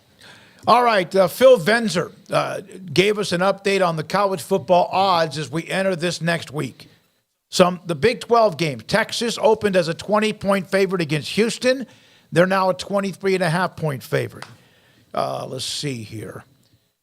Baylor opened up as a 1-point underdog to Cincinnati. It is now 2.5. UCF opened up as a 17-point underdog against Oklahoma. It is now 19.5. So those are some of the games that have changed, the biggest moves in Vegas from so far, and it's just Monday, from where they were when the odds opened up for those games. Utah, USC. USC was a 4-point pick, now 7. Now 7. That's kind of a nice little jump. Also, North Carolina, 23.5-point pick against Virginia. It was 21. Air Force, Navy. How about Air Force, man? We discussed that. We saw them in the bowl game. Loved what they do. They're now 11.5-point against Navy. It was 9 at one point. So those are some of the biggest changes in college football. When we come back, J.J. Joe, former Baylor quarterback and Baylor radio sideline analyst, Phil Bennett will join us. And we will ask him about Oregon, Washington, about what's going on in College Station, and also his thoughts about some of the teams that woke up and have now all of a sudden shown something in the Big 12. This is 365 Sports. PettyClinicLowT.com. Dr. Kent Petty can help you become the high-performance man that you want to be, need to be, and used to be. How? If you have symptomatic issues of low testosterone, you may not know that your testosterone level is too low, but you might have issues when it comes to sleep habits are not the same. Your energy is absolutely dropped quite a bit, and your sex drive is not the same. Maybe it's ED, could be one or all of the above. If you have them, and you've kind of gotten to that mid-30s or older, testosterone levels drop. It's part of father time. Like some people have high cholesterol that even if they have a great diet and exercise. Some people have heart problems no matter what, no matter how much they stay in shape. But testosterone is something that could be a problem because it just happened to pick you. 1 out of every 3 to 4 men have issues. Go to pettycliniclowt.com, contact the website, and they will then get back in touch with you. They, Dr. Petty's staff, will set you up to get your blood work and take care of all of that, then get the results. And if your testosterone levels are too low, they can put you in a program to increase your testosterone levels so you can become the high-performance man you want to be, need to be, used to be at pettycliniclowt.com. In our logo and advertising, we say we are people that you can count on. What does that mean? It starts with providing a quality vehicle and quality service at a fair price. But it also means we do what we say we will do, and we treat people fairly with respect. It starts by hiring great people, good local folks who work hard with a caring attitude. Our employees are the real reason we are people that you can count on. Put us to the test and see for yourself that at Richard Carr Motors, we are people you can count on. Shorty's Pizza Shack at 12th and Bagby is a homegrown, locally owned pizza place that's out of this world. Everything from the dough, the sauce, the sausage topping is made fresh in-house. Not to mention the amazing pizza pillows, the chicken wings are to die for. Try the Sikkim sauce, chili cheese fries or tots, plus great specials on food and drink every single day. Shorty's is also the perfect spot to watch the game with your friends. Shorty's Pizza Shack at 12th and Bagby. Tell them Paul sent you by.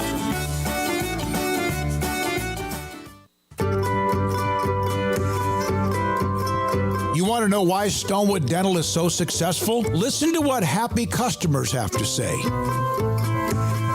It's pleasant. It's different than any other dentist office. I really feel like they care. And it's not that you're here for 2 hours waiting on someone to take care of you. It's quick and easy, and I bring my kids, and my kids love being here too. They really love the treasure box. Staff is really nice and accommodating, real friendly. You feel more like home. It's not sterile looking. Everybody has their own personalized rooms with decorations and decor, and they'll even have a blanket for you when it's cold. I've recommended people to actually come here, and they are patients now. I really love it here. It feels like family. Learn more, stonewood-dental.com.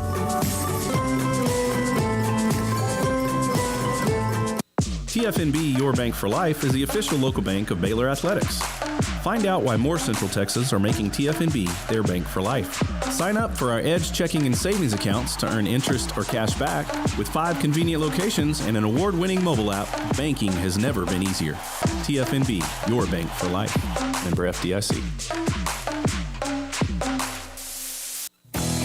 Three Nations Brewing Company has 16 different beers on draft with a new beer every Friday. It also offers 2 air-conditioned tap rooms, a large indoor beer hall, a second-floor mezzanine offering a great overview of the brewing company and equipment and patio where you can relax under the shade. Plus, you can now experience the new Three Nations Beer Garden Grill on our shaded patio. Grab a cold beer and enjoy a bite from our freshly prepared and delicious menu. Street tacos, quesadillas, freshly cooked burgers and dogs, and veggie burgers too. Nachos and so much more, all prepared and cooked on site. So come visit the award-winning Three Nations Brewing Company on East Vandergrift off I-35 in Carrollton.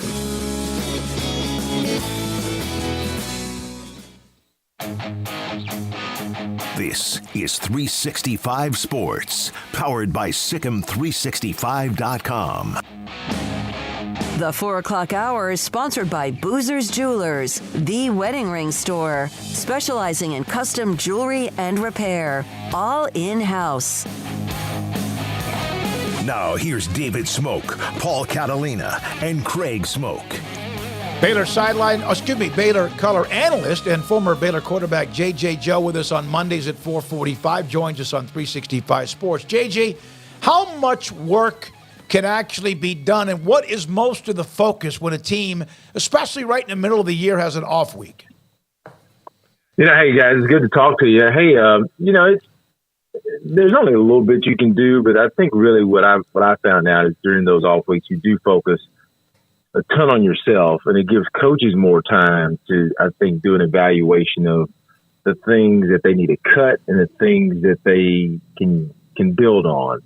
And I think that's really one of the most beneficial things that comes from the off week, that then coach comes back to really not that first week that you're off, but that next week when you're in game preparation. And you can tell a lot of times there's a difference kind of, okay, we're going to focus on these things, guys. This is what we've done well. And then we're going to minimize or stop doing these things. So, it's not a ton, but I think enough focus on yourself and what you do well is what comes along with that self-audit. JJ, how much time does it take, though, to install that stuff? Do they have, even with a total week off, do they have enough time to find something that works and throw it in there?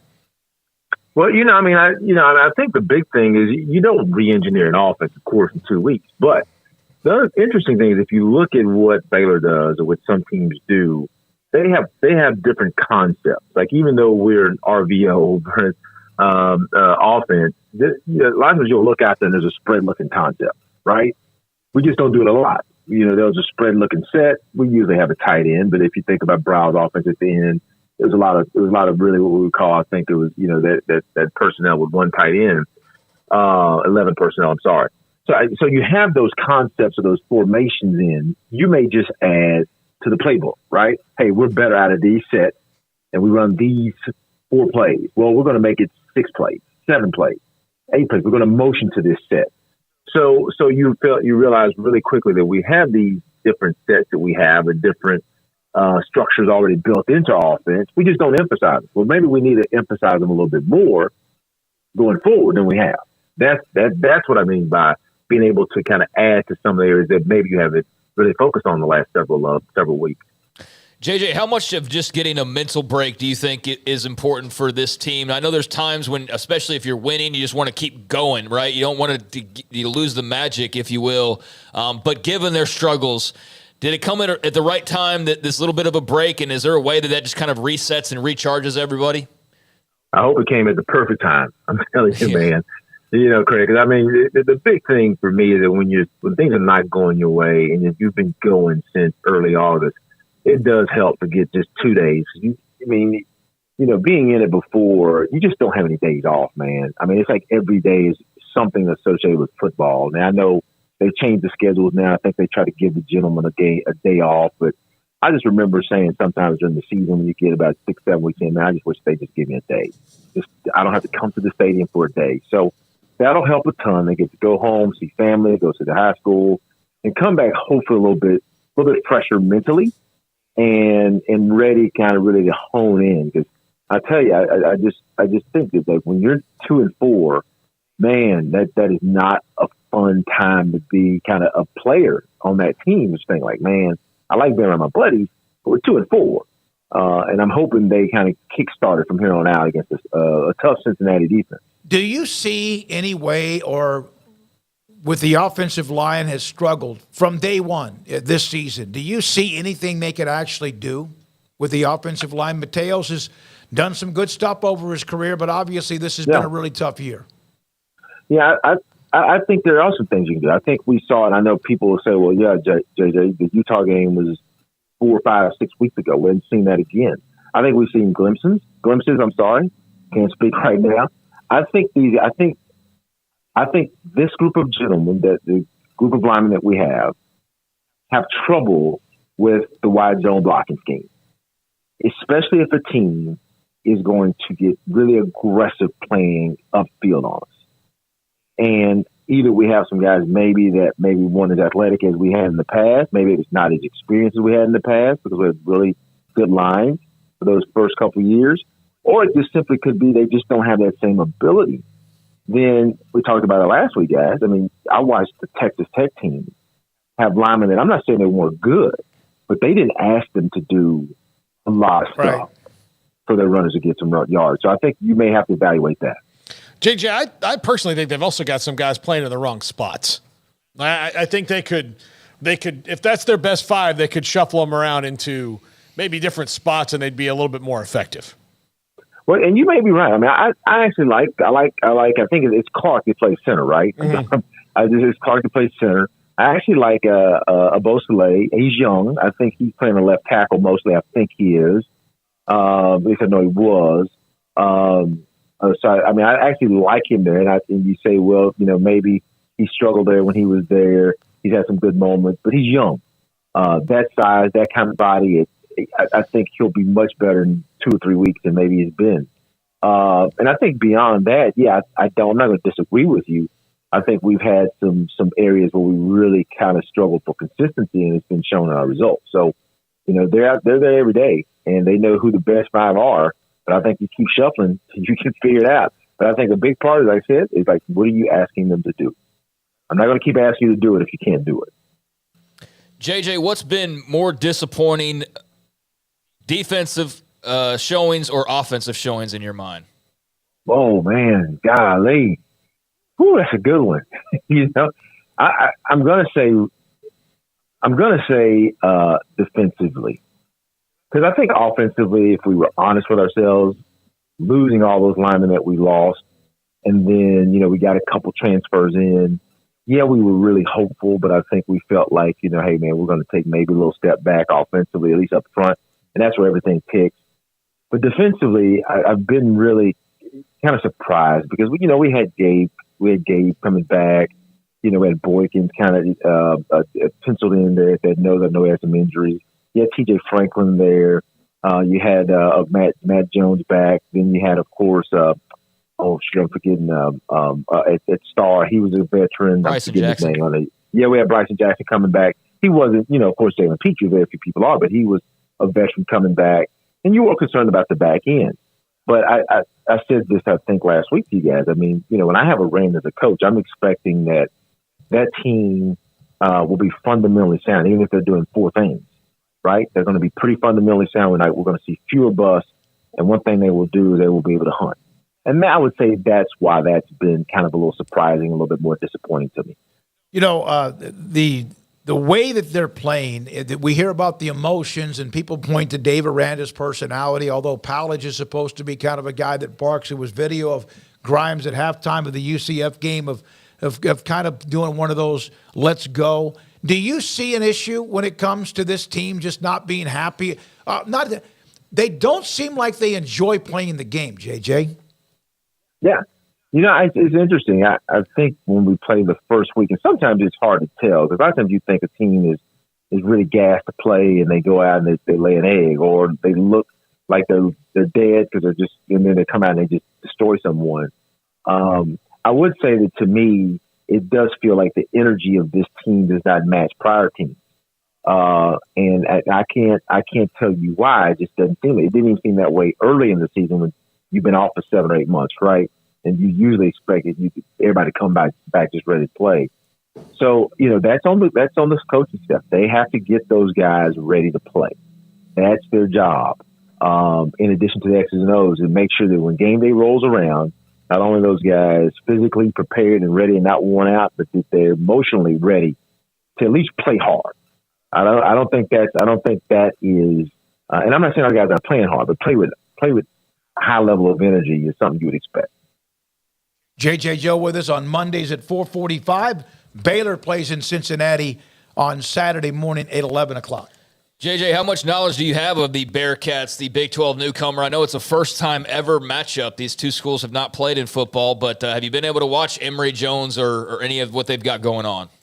I have. I actually watched them last weekend. I said, this is a great game to watch because our next 2 opponents are playing, right? So I could do some scouting right away. So, I'm very impressed by the defense. I think offensively they kind of struggle like they're showing struggles like we're showing. I mean, they're more of a spread team, of course, relying on their quarterback to make some plays, with his speed and also on the move, which is a little different than us. We don't want Blake to move too much, just enough. But their defense, I thought defensively though, although I think Iowa State moved the ball on them a little bit better than I thought they would. I like Cincinnati. So, I think it's going to be interesting. This is a game I believe Baylor has to be able to try to find a way to win, even if it's on the road, because I think Cincinnati struggles with the same things we struggle with. But I'm hoping the difference will be is that, I think from a quarterback standpoint, our guys are a little bit more prepared to play consistently at a high level. And that's kind of how I look at it. Is like if all things being equal, I'm looking for my quarterback to kind of take me through. So I mean, it's the Bearcats will be a tough out just simply because they can play solid defense. Yeah, JJ, I think you're dead on there. Look, Blake Shapen is not he's not a roller coaster anymore. As a matter of fact, like that's the saving grace for Baylor so far is that your quarterback's pretty consistent. He's not an adventure. Emory Jones is an adventure. He's been an adventure at Florida and at Arizona State and now at Cincinnati. He is absolutely an adventure. And so Baylor has to take advantage of that. Yeah, I agree. I mean, he was an adventure on Saturday. I mean, when I was watching him, I was like, he can do something really dynamic, and then he would do something that you're like, oh, what is he doing? So, yeah, I mean, I think, especially when you go on the road, expecting Blake to play well, and I'm just hoping. I mean, I don't know what's going to happen, what the game plan is going to look like offensively, but man, I just hope that Coach Grimes has found that small package of things we do well, of which has to be how can I protect Blake enough to allow him to push the ball a little bit. We got to get it out quick because we don't block long. But how do I structure a protection to take advantage, I think, we've seen a little bit lately with Monterey getting loose a couple times. So hopefully that works out. JJ, thank you, as always, for your time on Mondays. We appreciate it. Thanks, guys. JJ Joe, Baylor radio color analyst with us on Mondays at 4:45. Yeah, I mean, there's not a lot of solutions, guys. I mean, I think we've seen now through this 2-4 start that, I mean, it is what it is, right? And I just hope that for everybody's entertainment and just ability to enjoy college football season that they can have a spark in Cincinnati this week and just, win or lose, play a game that at least looks like they know what they're doing and that they want to be there and that it's, well coached and well executed. And, hey, if you lose, you lose. But if they go out there and they, had the UCF start – it's 30-0 in the blink of an eye or whatever. That's going to be massively disappointing. Or if they go to, the Texas Tech route where they just get blown away through the entire 4 quarters of a game. Although, early on that was close, but you know what I'm saying. I'm just overmatched, overpowered, outplayed, outcoached, out-executed. If we see another example of that, I don't know how you keep telling people well, this week, get back up for it. This is the week. I mean, we've done that and been doing that. And that's my fear for that program is that, you can only do that so many times before people just tune it out. And that's kind of what I get the feeling of this week. And here's an opponent that is, right for the picking. They're going to be at home and fired up, and they need a Big 12 win badly. They haven't had one. This is a perfect opportunity for Cincinnati, but it's also a great opportunity for Baylor to get out on the road away from their home horror show where they just cannot perform well at McLean Stadium for some reason for the most part, and maybe just clear it and just go out there and play after having a week off. I'm very excited to see what that looks like, to know what the conversation will be like afterwards. But if they go lay another egg again, I just don't know how you can possibly rally the troops 5 more times. Really was the first question to Mac Rhodes last week, and he's not on this week. It was scheduled not to be on tomorrow, but he'll be back with us following the game with Cincinnati. But yeah, Cincinnati's lost now to Miami of Ohio, Oklahoma, and that was somewhat of a competitive game, low scoring, because of what JJ mentioned. Brigham Young, and then Iowa State beat them up pretty good. So, yeah, this is somebody, Paxton, I guess it was it was Paxton in the chat room. If they lose to Cincinnati, how hot will the seat be? The seat is warm. I don't think anything in season will change that. Even if it ends up being one of those where you lose, maybe win a game or two, and that's it the rest of the way, then the offseason or soon after the season's over will be very interesting to me. Yeah, I mean, if you fall short of a bowl game by a game, that's one thing, which means you'd have to win 3 of these final 6. You have to go 3-3. I think based on the schedule in front of them, you'd maybe have them as a favorite in 1 game. And look, they're not even a favorite in the Cincinnati game. Nope. So in fact, it's gotten higher. Yeah.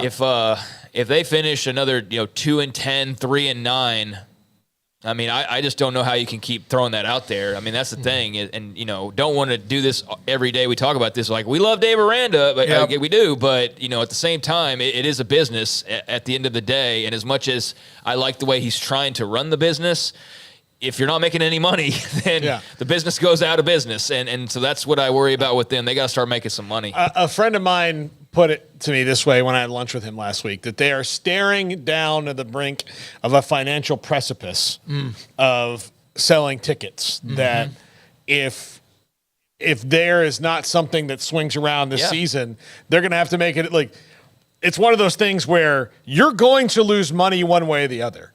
You've seen programs do this all the time where maybe you'd like to keep the coach for a little bit longer, but you know that like you have to sell tickets. And so what's going to be the shorter term loss of buyout or ticket sales? Somebody after the Texas Tech game asked me on Twitter about if I stop sending money to Baylor, would that have an impact? And of course, 50% of people said, yes, they'll listen to you. And then the others were like, okay, but yeah, if you how much money do you send? Yeah. In this day and age, man, it's always been razor thin, the difference between here, and here, and it's even more so that way. But, you have a lot of money that's been put into that program, and it's not there just to be 4-8, no matter how nice of people might be, the coaching staff or whatever. There's a lot of good people on that staff, but it comes down. They know that. They knew that when they took the job, that it's about results. When we come back, Phil Bennett, his thoughts about a lot of what we saw, and also what is his thought about what's going on with the A&M as they just keep on pretty much themselves being who they are as they struggle on offense with a pretty damn good defense, and this is 365 Sports.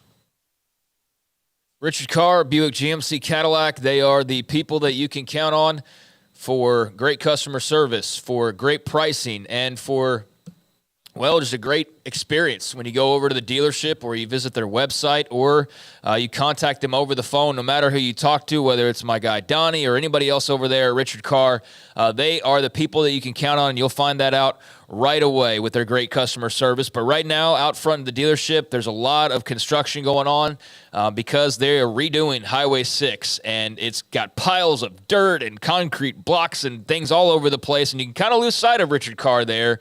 But they are still there, and they are still open for business, and because it's a little bit more of a trek, they want to make it easier for you to get over there and buy a brand new car or get your car serviced or buy a pre-owned car. So here's some of the offers right now. They've got the Buicks, a perfect combination, first-class luxury, first-class value like no other SUV, ranked number 1 overall brand for new vehicle quality by J.D. Powers.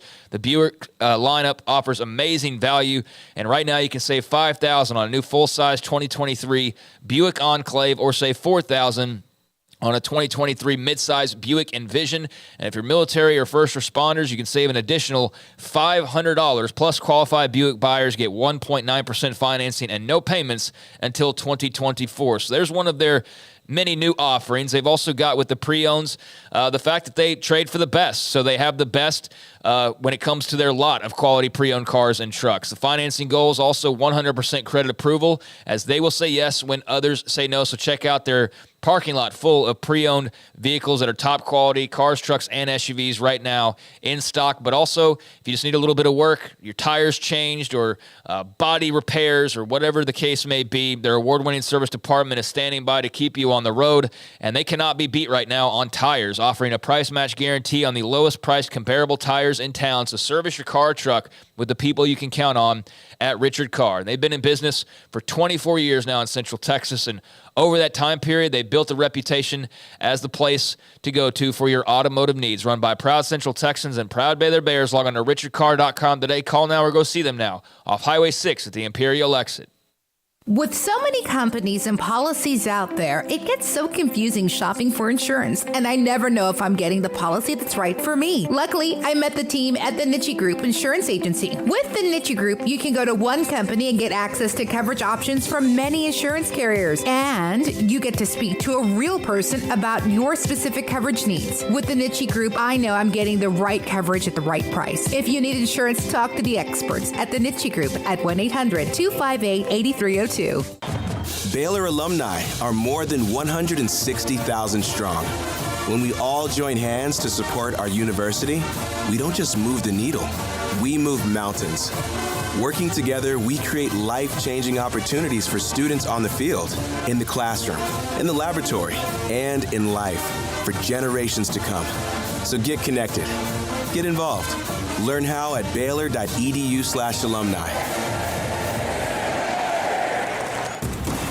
Did you know that 1 out of every 4 men have symptomatic low levels of testosterone and don't even know it? And if you think you're too young to worry about it, guess again. Low T levels can make you feel tired and grumpy, raise your cholesterol, and cause weight gain. Petty Clinic Low T can set up same-day blood screening and results. So if you're tired of being tired, call or go online at pettycliniclowt.com. It's a private clinic with an atmosphere catering to men. Affordable, only $165 a month, including lab work, office consultation, testosterone injections, and follow-up visits, compared to $300 or more a month in Dallas or Austin, and you don't have to drive 90 miles one way or the other and fight the traffic. Petty Clinic Low T has board-certified physician consultations and will provide the best form of brand-strength testosterone. Contact Petty Clinic Low T for increased energy, improvement in sexual desire and performance, mood, concentration, even a decrease in body and belly fat. Just off Highway 84 and Old Hewitt Drive in Woodway, pettycliniclowt.com.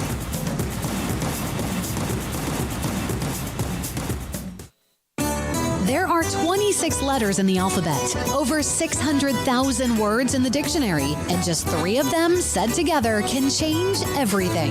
Let's order pizza. Those 3 words lead to dough made from scratch and 3 fresh signature cheeses that blanket golden crust in a heavenly melt on Marco's Pizza that'll blow your mind. So visit marcos.com to order and stop by Marco's Pizza in Belmead, China Spring, Woodway, and in Robinson. Marco's. Pizza lovers get it. From the first workout to the last practice, sports is an incredible challenge. Hi, this is Dan Engel with the First National Bank of Central Texas, and we're proud to support each athlete, every parent, and our educators. From families, small businesses, to the biggest industry, we're here to help. With remarkable products like instant issue debit cards free at all of our banking centers, we've got banking ideas that fuel big dreams. The First National Bank of Central Texas. Familiar faces making local decisions. Member FDIC, Equal Housing Lender. This is 365 Sports. The Sikkim 365 app is brought to you by Allen Samuels Dodge Chrysler Jeep Ram Fiat. Come by, let's be friends.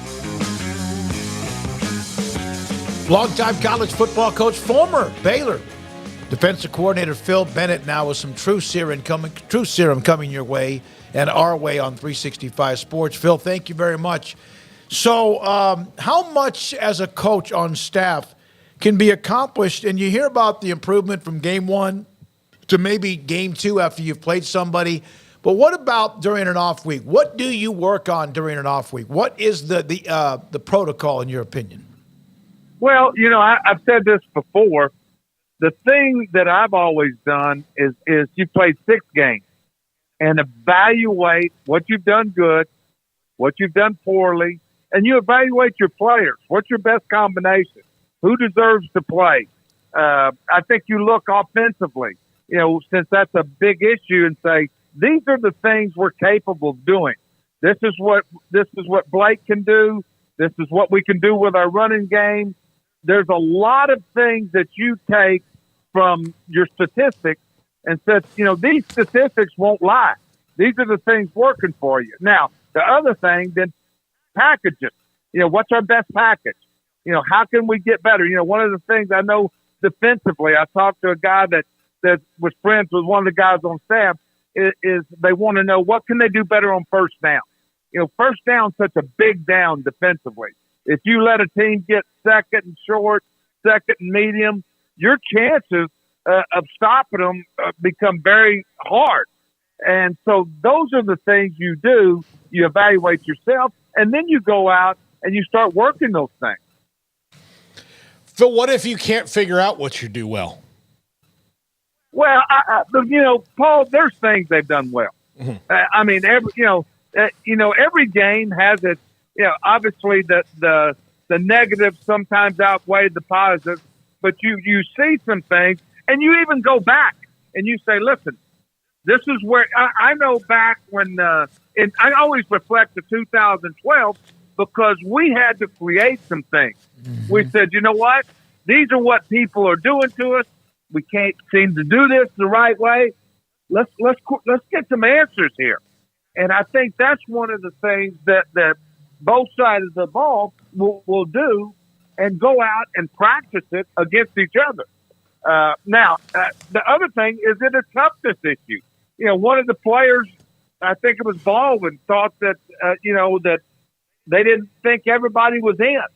The mind's a powerful thing. If you challenge them mentally and physically, I mean, you can change habits. You really can.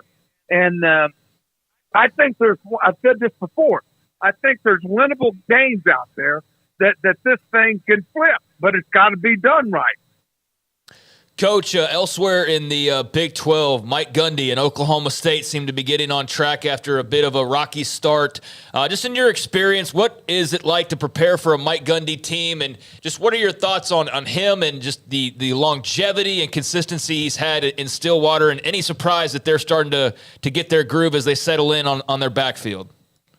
I think Mike is one of those guys, you don't be at a place. How many years has it been? 19, 20 years. Yeah. This is how old I am. I was the DC at Iowa State when Mike was a freshman starter at Oklahoma State. Now, how about that? Yeah. But the reason he's still there is he's got a really good staff. They like it there. They stick together. He's hired some good coaches. It hasn't been by chance. And you just mentioned, when they lost to South Alabama, I mean, my goodness. I mean, everybody was ready to run over them. And then lo and behold, Kansas goes in there. Actually, it was Kansas State and then Kansas, and they take care of both of them and play very well. And I'm going to give you another flip. Last week, Tech left Waco sky high. Mm-hmm. And then they ran into a freshman quarterback, and I would think that Joey's a little bit scratching his head right now, too. Phil, when you mentioned Gundy, the longevity, and how people were angry even last year because the expectations were still high, and then how they started, isn't sometimes all the most difficult, ADs, whoever, to not fire somebody and let it work itself out? Or what's the fine line there? Well, You and I have talked about this. The ADs that really have a communication line with the coaches. One of the things that I always thought about great ADs, a guy named Joe Dean at LSU, he wanted to know your plan. And I'm sure Mac's like this, and I'm sure the AD at Oklahoma State, he might tell them, this year it might be a journey for us to take time to take off on this. This is what we're looking at.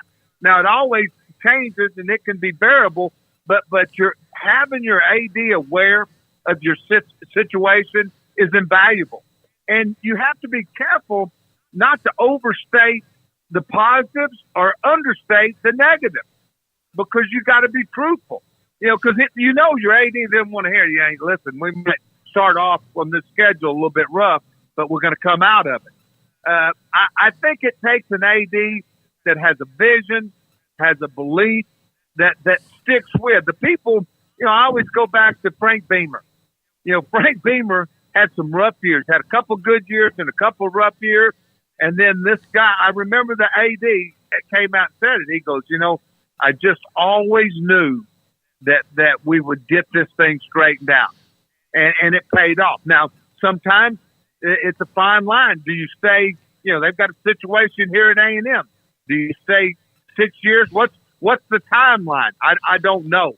But because you have to be in that circle, and those guys got to have a feel for that. And they got to see how it's run every day. How the players, you might have to make, unfortunately, we all know this, you got to make coaching staff changes sometimes to improve yourself. And we all hate it. Hell, I've been a part of it, good and bad. So that's always the things that you look at.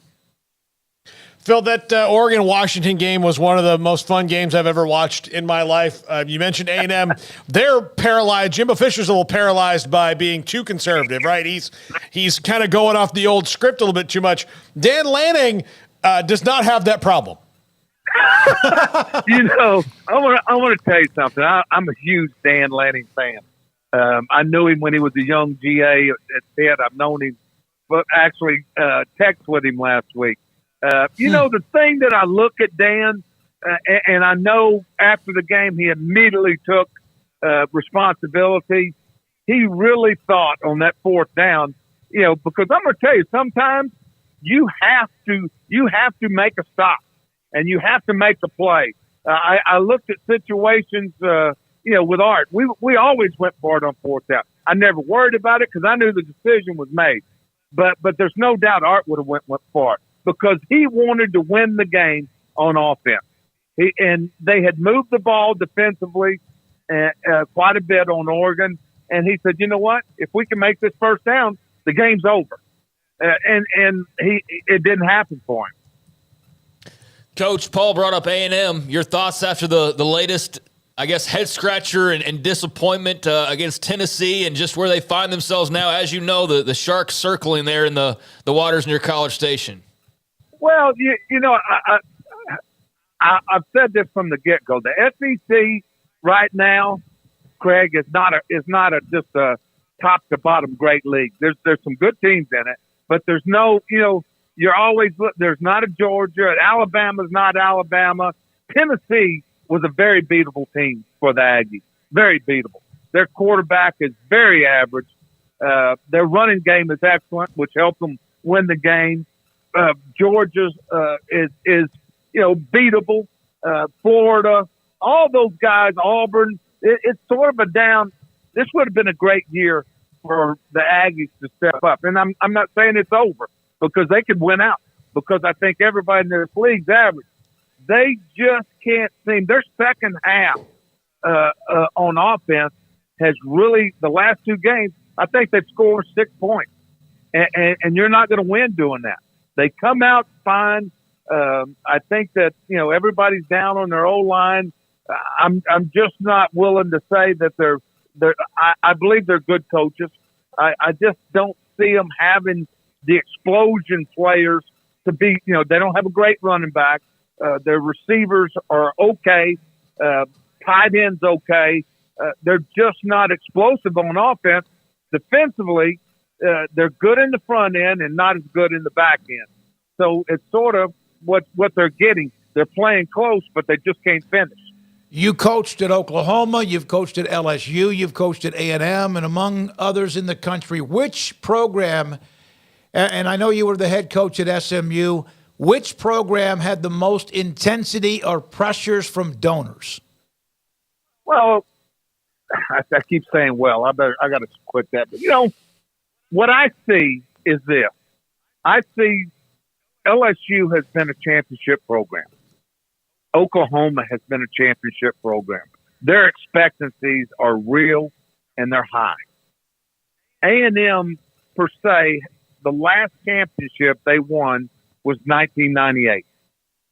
The donors are avid, they're dedicated, they're loyal, and they want to be good. They have the best stadium, the best facilities in America.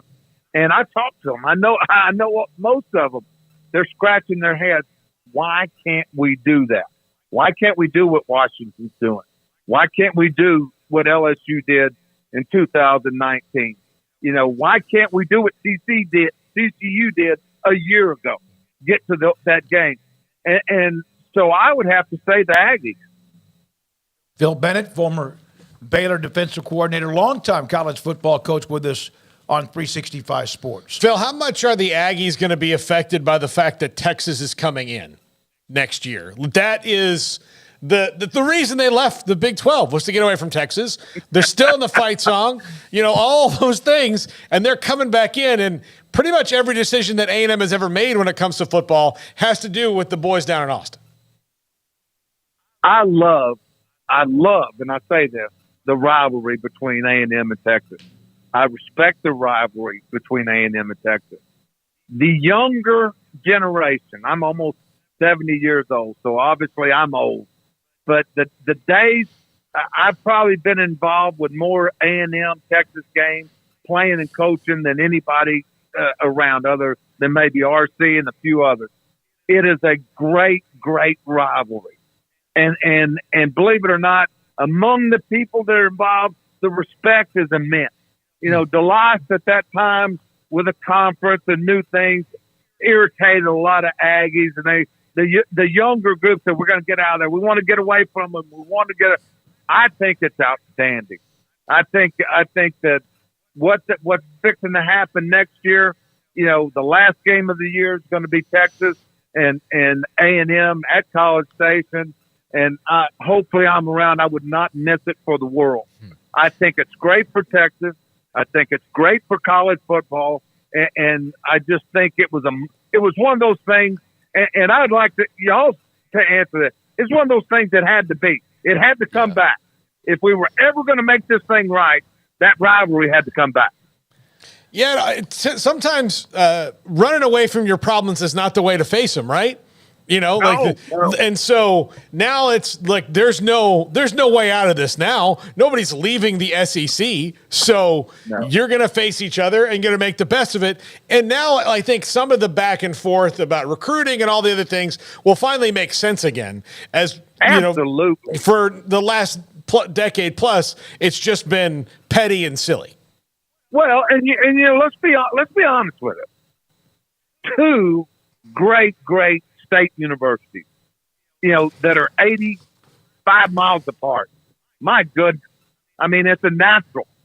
And it's, to me, it gets me motivated and wanting us, being an A&M guy, wanting us, to test our mettle. We had a run on them there and to continue that. Coach, you saw some of the newcomers into the Big 12, West Virginia and TCU, and now we're seeing these 4 new schools, and then there'll be another 4 next year. But the 4 new schools that are coming from outside the Power 5, having a little bit of this adjustment period. When you saw the new schools come in like TCU, West Virginia, and you see these new schools this year, what are like the biggest adjustments that you have to overcome or deal with as far as making that transition? And what do you see from maybe some of the 4 that are dealing with those types of deals? Craig, you're playing better teams week after week. There's no slip games for you that you can just slip by. There's no slip games. I mean, I don't know if you guys remember it, but my first game ever at Baylor was TCU's first ever Big 12 conference game. Mm-hmm. And they had I think, David, you correct me, 17-game winning streak. Is that right? Yep. Or something like that. They had gone undefeated the year before, won the Rose Bowl. Wasn't that right? Right. Yeah. Yeah. And I think they had beaten us, 62-10 the year before in Fort Worth, and it flipped. So, I mean, it's just week after week. Now, they did a good job. I'm not saying that. But I tell this story all the time. After we won it in 13, I get a call. I'm at my house in College Station, and it's Gary Patterson. He goes, "Hey, just want to tell you congratulations." He said, "Man," he said, I don't know. He said, "When you went there, I knew you'd get better on defense and you'd help them." And he goes, I find it hard to believe." And he even said this, that with y'all's offense, that y'all could play good defense to win it. He said, "What do you think the answer was?" And I told him, I said, "You had to change your philosophy." I did. And lo and behold, he makes a change and goes to the exact thing we're doing and becomes a different, the next year, it's what was the score? 61-58 or whatever it was. Yep. And don't take those calls, teams, Phil. Yeah. Well, those things, you look at last week, great example was Iowa State playing at Cincinnati. Iowa State, some people say, "Oh, they're a lower level Big 12." Iowa State, people that have played Iowa State that really know them, every week they'll tell you, "You better button up." Cincinnati didn't know that. UCF, going to Kansas, couldn't play with them. UCF going to Kansas State, couldn't play with them. So there's going to be some transition. BYU going to TCU, couldn't hang with them. So they're going to have to step up their recruiting and what they're doing to match. The Big 12 is an underappreciated league, and I think people are seeing that.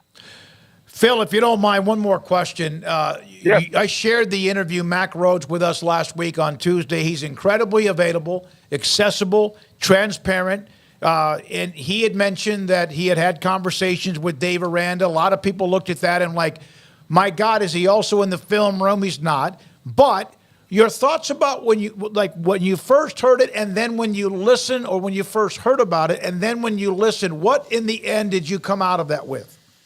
Well, first of all, the first thing that I didn't like the fact that he was talking offense with Dave, because he doesn't have the knowledge of offense. He's a fan.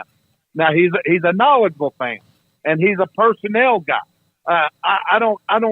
I've in my 44 years, I've never ever had an AD talk to any of our coaches about schemes. The more I read it, what you gave me, it's a different take. He was talking about things when it's personnel, when it's talk about it. I like the interchange, and I do. I believe he has great confidence in Dave. And I think you have to be careful. Assistant coaches, their families, we're used to being talked about, but not from the AD.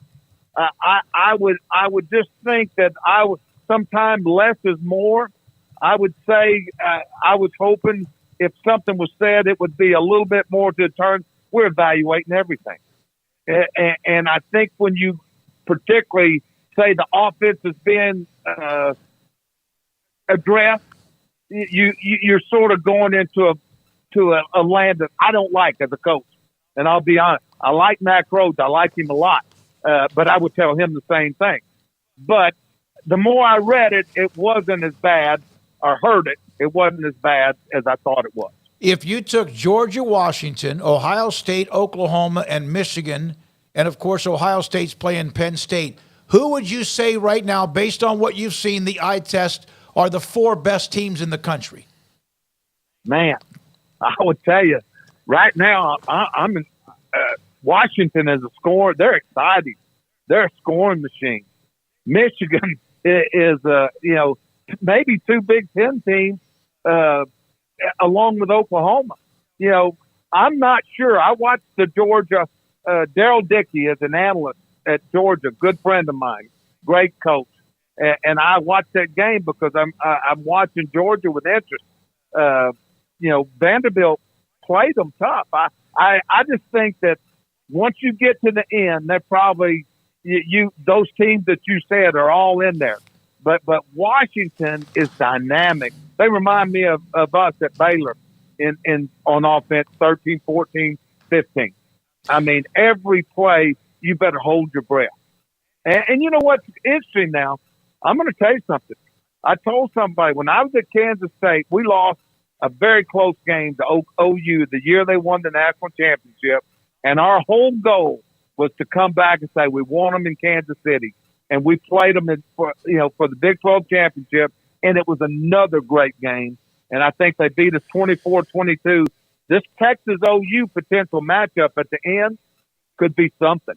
Phil, as a Florida State alum who had to play that Oklahoma team in that national championship year, makes me really sad you didn't win either of those games, because they were absolutely the team of destiny that year. Oklahoma was. I think you're exactly right. I remember this. A bunch of Oklahoma coaches called me. I'm watching that game going, wow. I think the score, you correct me, Craig, 13-3, wasn't that right? 13-2. 13-2. Yep. And they were partying. I was still up, and I was in Manhattan, Kansas, and I'm not going to say who it was, but they said, hey, just want to let you know, we're thinking about you. He said, y'all were the best team we played. So it gave me some comfort at Kansas State. Shit, that hurt, Phil. Well, and you know what? Seth used to tell me. He said their whole team said it today. Kansas State was the second best team we played. Yeah, man. Those were some great games. You eventually got OU in the Big 12 championship. Yeah, we did. Snyder did, yeah. Yeah. We put a little Darren Sproles on them. Yeah, little running back voodoo, so to speak. Hey, Phil, as always, great to hear from you. The chat room loves what you do and loves your truth serum and also your knowledge and experience. Thank you so much. Thank you, guys. All right. Thank you very much. Phil Bennett with us every Monday in the 5 o'clock hour. It has been fantastic to have him on as much as we do. No question. on Mondays at 5 o'clock. My stomach hurts. We're on the radio right now. Yeah. The Rangers, Nathan Eovaldi getting out of bases loaded, no outs jam. A 5-2 lead and bases loaded, and you have to face, before it's done, Altuve and Bregman. Yeah, no, that was incredible. But no, that was really good stuff as well from Coach Bennett, as always. He's always insightful. I like that he gave his take on the whole Mac Rhodes thing. Yep. And appreciated the honesty. Yeah, appreciate his honesty on all the topics that we covered there. So, yeah, always good stuff with Phil Bennett. All right, when we come back, we're not done. We have Jacob Unruh. He covers Oklahoma State. And my goodness, if they all of a sudden turn the corner, at why and how? And that's next. And this is 365 Sports. One size fits all. That may be all right for an adjustable belt or cheap sunglasses, but when it comes to your financial needs, no one wants a one-size-fits-all strategy. Ben Erlinson, your Edward Jones financial advisor, knows that his most important goals are yours. That's why he takes the time to understand your needs, knowing you. That's how Edward Jones makes sense of investing. Ben Erlinson, 100 North 6th Street in Waco, 254-759-8533. Edward Jones, member SIPC. Baylor Scott and White Southwest Sports Medicine and Orthopedics, the team physicians for Baylor Athletics, diagnosing and treating all sports-related injuries, including concussions. These specialists also provide orthopedic services for athletes and non-athletes alike, whether it's knee or shoulder pain, a wrist injury, orthopedic spine care, and even an arthritis and total joint clinic. Trust the doctors Baylor Athletics trust. Baylor Scott and White Southwest Sports Medicine and Orthopedics wants to get you back in the game. TFNB Your Bank for Life is the official local bank of Baylor Athletics. Find out why more Central Texas are making TFNB their bank for life. Sign up for our Edge checking and savings accounts to earn interest or cash back. With 5 convenient locations and an award-winning mobile app, banking has never been easier. TFNB Your Bank for Life. Member FDIC. Petty Clinic Men's Healthcare in Woodway is now proud to offer you men an exceptional weight management body sculpting product called semaglutide, also known as Ozempic or Wegovy. Semaglutide is an FDA-approved weight management medication. Once-a-week injections of this powerful medication offers an average body fat weight loss of 20% within the first year of treatment. In addition to body sculpting, semaglutide also normalizes blood sugars and has the clinical research proof of reducing blood pressure, cholesterol, stroke, and heart attack risk. If you're like most men and you have stubborn fat that will just not respond to typical diets and exercise, then help is finally here. Semaglutide, affordable, highly effective. Google search Petty Clinic Waco and reach out to the Petty Clinic team today for a free consultation with Dr. Petty to see if semaglutide is right for you. Go to pettycliniclowt.com. Cars priced right, day and night. Average your car in Texas. Trucks built for you, red, white, and blue. Average your car in Texas. Cars that zoom with lots of room. Average your car in Texas. Count on us, a dealer to trust. Average your car in Waco, Texas. This is 365 Sports, powered by Sikkim365.com. The 5 o'clock hour is sponsored by Edward Jones Investments with financial advisor Ben Erlinson, who'll navigate you through today's financial climate. Edward Jones, making sense of investing. Now here's David Smoak, Paul Catalina, and Craig Smoak. We have broken down pretty much everything we can. By the way, Colorado State with that Hail Mary, Paul included it in the Open to beat Boise State, who's now lost in a last-second field goal to UCF and then that. But we have kind of dug into everything. Jacob Unruh, the Oklahoman, he covers Oklahoma State and joins us now on 365 Sports. Jacob, thanks for your time. We appreciate it. So what has Oklahoma State done to kind of get themselves out of a hole, or is it they just kept doing what they do? They did a little bit of what they normally do, but I think it's a big thing is they got the offensive line settled in, and Dalton Cooper went to left tackle late in that South Alabama loss, and that solidified things. And now they're looking at, a better cohesive unit that has led to more, better blocking. And I think you can't overlook selling on a quarterback and a running back. You got Alan Bowman and Ollie Gordon, and they're both taking off in various ways. And I just don't think you can overlook that impact, but it really just starts at offensive line. For an offensive line, the first 3 games, 2.5, 2 3/4, whatever you want to say, was really, really bad. And now they've got that fixed. It's really taken this offense to a different level. Jacob, with Alan Bowman settling in as the starter, I think one of the things is, like, nothing's been spectacular, but it appears that they've adjusted the offense and the play calling to just let him do what he's really good at and not try to reinvent the wheel. Yeah, I think he's getting more and more comfortable. Losing those reps early in the year and the quarterback battle kind of hurt, I think, and slowed him down. But they built this offense to where Bowman can succeed. He doesn't have to do too much. They want him to throw the ball away. He's real quick to throw the ball away when necessary. He makes adjustments. He runs better than I thought he did, but he's a game manager too at the same time. And he's not turning the ball over. Mike said today that he'd like to see him set his feet more and not have some of those off-balance throws because it's creating some dangerous situations. But for the most part, though, you got to be pleased with him because he's making good decisions. He reads the field well, and he's getting aided by Ollie Gordon, obviously. But I think when you look at Bowman, this is what they expected: a veteran leader, a guy the team can rally around, that doesn't make a lot of mistakes and doesn't take unnecessary risks. Well, you mentioned it there, Jacob. The other part of that offensive equation, along with the line, that was, that obviously was the starting point. But Bowman and then Mr. Ollie Gordon II, right? The last 3 weeks just blowing up on the scene, huge performances. I know he had, the big game at the end of the year last year against West Virginia. But how much of this was expected, and just how impressed have you been by what you've seen here over the last month or so from Ollie Gordon? I expected a big season out of Ollie, based on how he finished last year and the classes we saw before that. But I don't know that we expected quite to this extent where they're giving him the ball 18, 21, 29 times in 3 straight games. And he's, last week was the first player since 1989 to have 100 yards rushing, 100 yards receiving in a game for OSU. And the kind of moves that he makes and with the football and his ability to catch the ball and the energy he brings has been really impressive.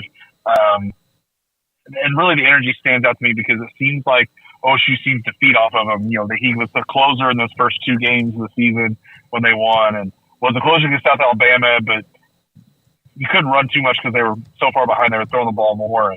But the more Ollie gets the ball, the better the team is, the better Ollie gets, the better everything gets. And so they figured that out, and they're going to keep riding him as long as they can.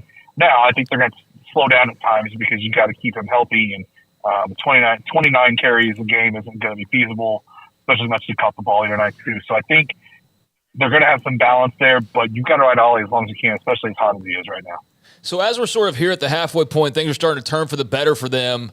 When you look at this offense now, what do you see that's still, I guess, a little bit of a concern, and just kind of how do you view them now moving forward? Is everything sort of settled in, or what are the question marks remaining, you think, still for them in the long run? Well, I think there's no question marks on how long the offensive line holds up. Dalton Cooper got hurt the other day. Gundy expects him to practice this week, but Jake Springfield flipped over there that side of the line and filled in very, very well. But I just don't know how long you expect the line to hold up throughout the whole season because there's going to be injuries happen, things like that. But I look forward, that to be the biggest concern still moving forward, and how Ollie Gordon holds up at this point too, because you get other guys involved just to keep him fresh. And so I think that's the biggest question. And also I think you got to advance Alan Bowman more, get more out of him. He's not throwing a ton of touchdowns. You got to get more through the passing game. By the way, Jacob, I'm not sure exactly when you started covering Oklahoma State, but Ollie Gordon, and I brought this up, I know that has nothing to do with Stillwater, but then again it does as a workhorse. In high school, in a playoff game, he had 49 carries for 455 yards against Allen, where Kyler Murray came from. He wasn't there at the time. So he loves getting carries. I mean, most running backs do, but that's something, if you did not know that, that's kind of a nice little historical nugget. Yeah, that's good to know. I mean, I knew he was a quarterback in high school and did a lot for his high school and things like that, and loves carrying the ball. And he's talked about he gets stronger the more he gets the ball. So I'm interested to see how far they push him, because he's a big kid, 6'1", 6'2", can really run. And it was funny talking to Mike Gundy today. He said the biggest concern they had with him coming out of high school, and it was a big concern for, I guess, a lot of different programs, was they're worried about his speed, if he has enough speed to play running back at this level. And he's answered that. And he was funny, though. He said, if anything, if he doesn't have the speed, we'll just put him at linebacker. So they had a spot for him, but it seems to be really working out at running back for him. What is it about Mike Gundy that allows him to navigate through any kind of noise that ever pops up around him? That's a good question. He's very secure in himself, obviously, but I think Mike has created a bubble for himself in a lot of ways too, where a lot of the noise doesn't really bother him and stuff too, and he's got security. I mean, that contract, I think, can allow him to kind of navigate through a lot of stuff in general, because it's kind of a lifetime good deal at this point, and the buyout's really high. And not that I'm saying that's what he rides on there, but there's a lot of security, a lot of faith for himself, considering that he's about to be involved in his 400th game as a Cowboy on Saturday as a player or coach, and so that's a huge milestone, and that just kind of gives plays into the longevity and the value of Gundy to this program, because he came here in 1986, hotshot quarterback from Midwest City, played 4 seasons, made an impact there, and then now he's turned this program. He had him back there on some winning seasons, and now he's brought even more to the program. So I think when he faces tough scenarios, stuff like that, he's been there, done that at this point at OSU, and knows how to get through it. How is the defense holding up in your estimation? I know there were some moments, last game, but they were pretty good against a very stout Kansas running game. Just what have you seen through them for the halfway point? I like what I've seen from the defense. I think this 3-3-5 is good. It's not perfect. And it was never going to be the first season, but I like that, that they do stop the run well. They focused heavily on that last week. A couple of those long touchdowns from Bean were him extending the play and allowing his receivers to get open after 5, 6, 7 seconds, and that was a little troublesome. They've had some struggles in the secondary at safety primarily. Some of that's injury related. Lyric Rawls is out for the year, and so now they're going with 2 really young guys there, Cameron Epps and Dylan Smith, and that's been interesting. Trey Rucker's really struggled in coverage at safety, but is really good against the run. So they pick on the safeties a little bit, but they got a really good pass rush. They unleashed Colin Oliver late in the game the other night, who's their best pass rusher by a mile.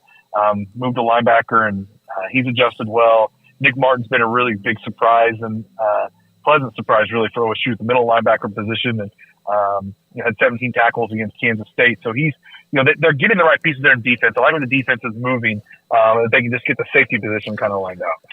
Jacob, thank you for your time. Again, from the Oklahoman on 365 Sports. Craig, one more? Yeah, Jacob, just what's kind of the twist in the wind of the emotions surrounding the team as a whole? I know that there was a great crowd the other night. Just how is this kind of this little pocket of positivity, how has this maybe changed the perception and moving forward, looking at that schedule with all those newbies to the Big 12 that are on that second half? I know Bedlam's still there as well, but are thoughts changing dramatically or slightly less than dramatic as far as the expectations go now the rest of the way?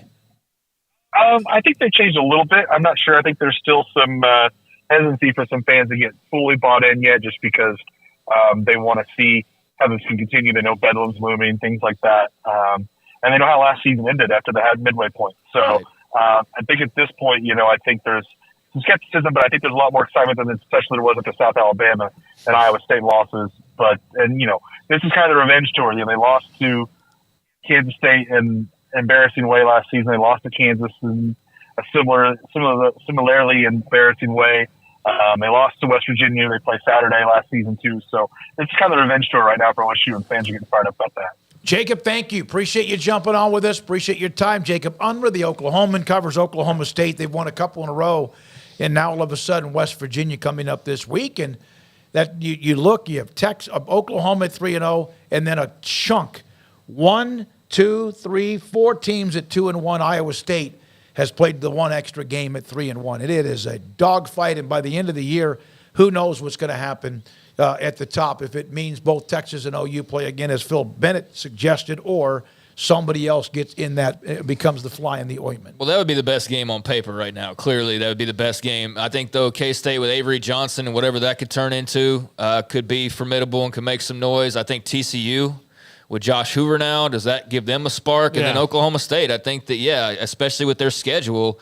I mean, Bedlam, well, let's not get to Bedlam. That's still 3 weeks away. But the West Virginia game this weekend in Morgantown, if they can find a way to beat West Virginia, basically eliminate the Mountaineers in so many ways, and then you have all the newcomers and Oklahoma in there. And so that's, I don't know, I haven't been able to compare all 14 schedules, but that seems to me like that could be the most ripe, at least as far as the last 5 games goes, get all the newcomers but Oklahoma. And, the Oklahoma game's at home.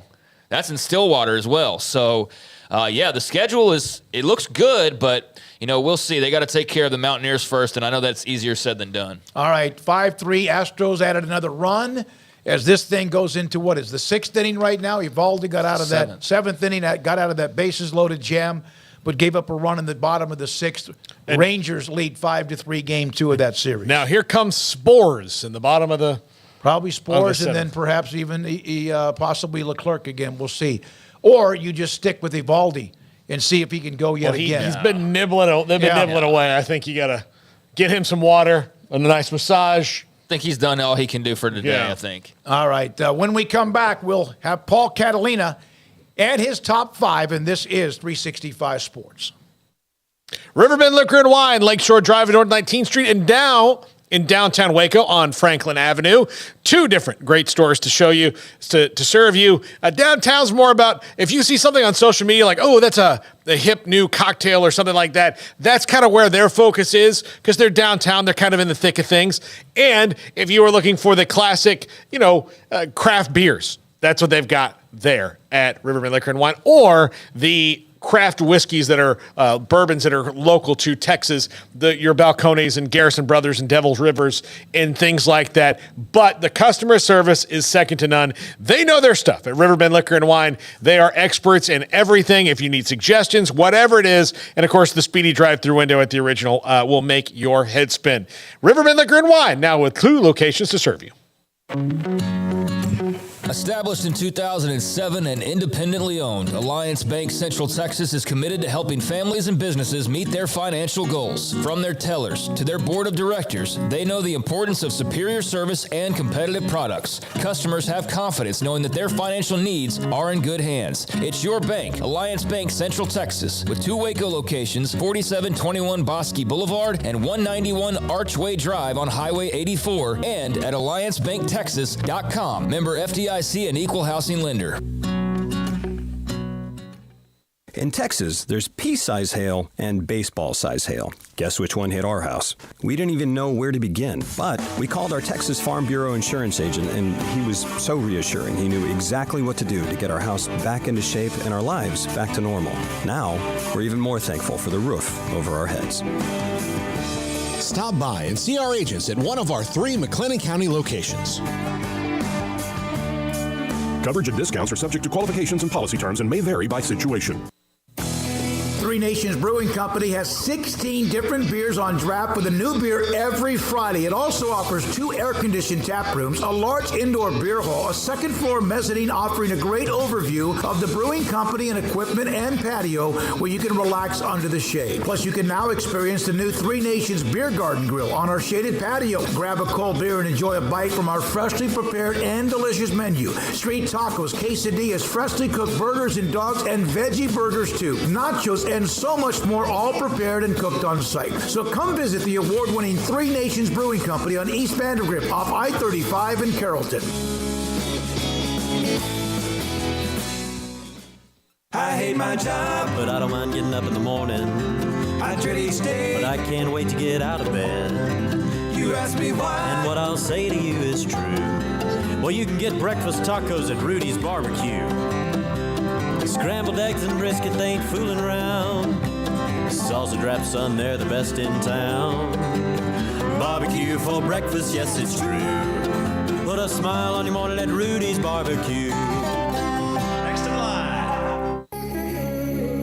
It's time time for Paul Catalina's Top 5. Brought to you by Texas Beef House. Where's the best beef in Texas? Your house when you order from Texas Beef House. Unleash the flavor of Texas-raised Wagyu. From our pasture to your plate, TexasBeefHouse.com. Top 5 post-Week 7 thoughts.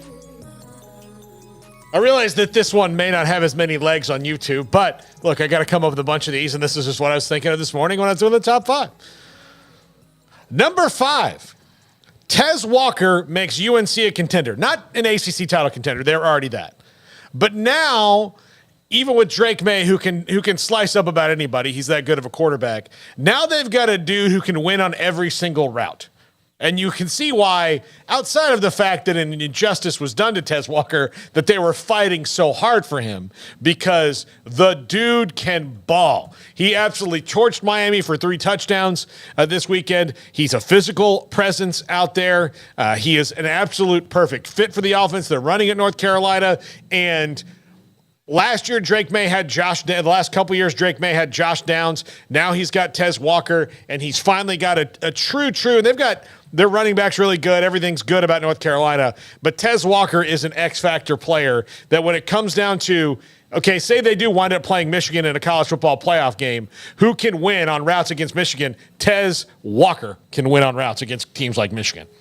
Yeah, we didn't touch on that, but that was one of the games that we picked, and that was a great win for North Carolina, who's now 6-0 at the halfway point. But there was a good story on his debut last week, and was against Syracuse, right? Yep. And had a handful of catches, but it was like 43 yards or something, and that's fine. Like that's you're gonna have games like that, but just for all of the hoopla surrounding his return, it was just not really anything notable. But that was. Apparently a situation they had just given him like a set of plays, just kind of get your feet wet. And then he and Drake May had some meetings together, and they opened it up a lot more for this week. And we saw how well that worked. It worked really, really well for them. So, yeah, he changes that offense in a major way, changes that team's trajectory as well in a major way. Not sure he can do that every week, but, man, you add him with what Drake May's capable of doing, Hampton there at running back, and that's a fancy new weapon that you got right at the right time for the Tar Heels for sure. Yeah, Mac Brown and company are unbeaten. Yeah, they're doing some really interesting things there in Chapel Hill. Number 4, how long is Brock Bowers out? Now, Georgia can overcome the loss of a star better than probably almost everybody in the country, but he's been the guy who's gotten them out of each and every jam they've been in this year, and he's not there now. So if he's gone for any kind of reasonable stretch of time, how does that affect their three-peat possibilities? Because, look, they probably don't have 2 losses on the schedule, but look, it's the SEC, and they've had scares from a 2-4 South Carolina team and a whatever is 2-4 Auburn, 2-4 Garrett as well. I'm honestly not sure. Yeah.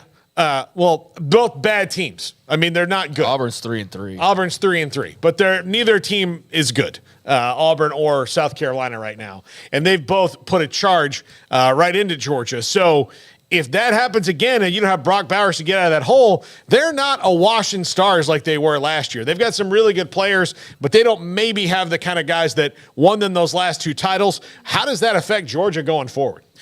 Yeah, I mean, I've seen a little bit of a coping of like, well, it's not that big of a deal that they're still loaded for Bear, and, Carson Beck will still find and have weapons and all that stuff, and that very well may be the case. But, man, I mean, talk about a bailout guy, a safety pin guy, like a linchpin, a safety net, I think is what I was actually trying to say, and a linchpin. He's a freak of nature and one of the best players in all of football, and it certainly will be a guy we're talking about in the NFL very, very soon as well. So I don't know how even the best team's not hurt by losing maybe the best player in the game, and or one of the best players in the game. So yeah, they're going to miss him. To what extent, like you said, is the big question. And this remaining schedule, I mean, they've got 3 top 25 teams as it stands right now that are and back to back, not starting this week, but starting in 2 weeks with, who is it? I was just looking at it a little while ago. They've got Missouri, Ole Miss, and Tennessee after Florida. So Florida up first, though, and Florida, hey, who knows with the Gators? But yeah, then Missouri, Ole Miss, Tennessee on the road, and then Georgia Tech on the road to close it out. So there's a couple teams in there that could give you a problem if you're not on your A game. But yeah, that's a blow for Georgia without a doubt. Now, if anybody was built to overcome that, they'd be like first in line, right? One of like 5 teams maybe that you could say like they could overcome something along those lines. But, man, that's still a big loss. He has 10 more catches than anybody else on the team. And then after that, it's more than twice as much. He has nearly twice as much yards receiving than anyone else on the team. And then also has scored 4 touchdowns, and nobody else has scored twice as far as the receiving core. Yeah, absolutely. Number 3, USC has some soul searching to do. Yes, they do. They really do. That wasn't a close loss. That wasn't, oh, man, if we don't have this little thing happen. No, they had a lot of bad things happen to them in succession. And Notre Dame was the better coach team straight up and down on Saturday night, and sent a message to to USC that we don't care who your quarterback is, we don't care what the hype is. You're in South Bend now, kids, and we're playing big boy football. And I was stunned that I wasn't stunned that Notre Dame won. I mean, they're a favorite in the game. I was stunned that USC played that poorly, and that Notre Dame. How much of that was Notre Dame forcing them? Yeah. Notre Dame capitalized on every time USC showed a little bit of weakness, Notre Dame exploited it. And it is what I do think about Marcus Freeman as he's finding his sea legs as a head coach. Just remember, this is only his second year. I think you've seen his floor, and you're starting to see where he's stepping up. If he gets the guys there at Notre Dame, he coaches a really good game. He calls a very good game. He's got everything kind of handled there. He is in the modern, kind of young, exciting coaches, one of those guys who can make a program that can get kind of dull like Notre Dame and old and traditional seem cool again. Now, look, he has to recruit in different waters because of the academic standards there. But if he makes Notre Dame cool again, then watch out, because it looks like he's doing that and beating the reigning Heisman Trophy winner and the team that's supposed to be the captains of cool goes a long way in doing that. Yeah, they dominated that game. Yeah, somebody picked Notre Dame. Thank you for taking care of business. And I didn't expect it to be that lopsided, but that was a butt whooping. Audric Estime is a really fun player to watch and a real good weapon there for the Irish, combined with Sam Hartman. And their defense played really well. I mean, I think that was the biggest thing is, USC's defense, you expect them to give up some points or give up some plays or whatever. But the fact that Caleb Williams threw 3 picks, that they threw for less than 200 yards passing, that they barely ran for 100 yards on the ground. That's the most concerning thing was, you got beat badly, but it was your offense that really did not play very well at all. And as good as Notre Dame's defense might be, I mean, that's your bread and butter. So, very uncharacteristic performance from Caleb Williams and a bad showing overall for the Trojans. Still 6-1, still very much in control of things, and for the most part, not all the way anymore, but for the most part, and with some huge games looming where they could really make a lot of noise and do some damage to the Pac-12 standings. But, that one leaves you scratching your head a little bit about what's to come. They dropped, too. They didn't just like their USC, so they went from 8 to 9 or 12 or 13. They fell all the way in one poll, I think, almost out of the top 20. Because we've been waiting for it. Yeah. They've been skating on thin ice for a little while. Yep. Absolutely. Think about if they had Arizona coming this week instead of a couple weeks ago with Noah Fafita on a roll, right? What would that game be like? Number 2, we haven't seen the last of Oregon.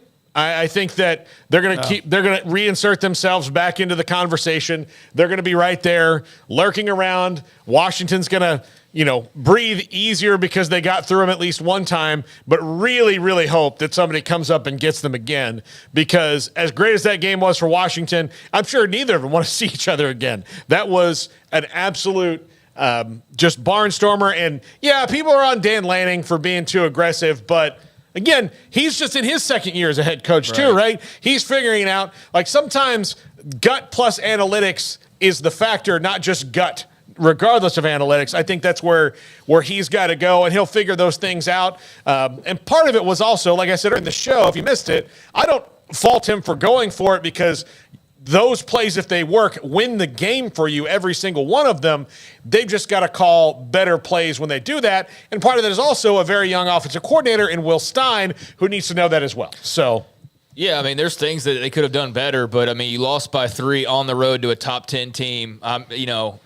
I understand the hand-wringing, but, yeah, Dan Lanning is going to be better as a head coach and learn and make better decisions. But I feel pretty okay about where they are, all things considered. I think that Oregon's, like you said, going to be just fine, and they'll be favored in probably every game remaining for them, and maybe we see them in Washington Part 2.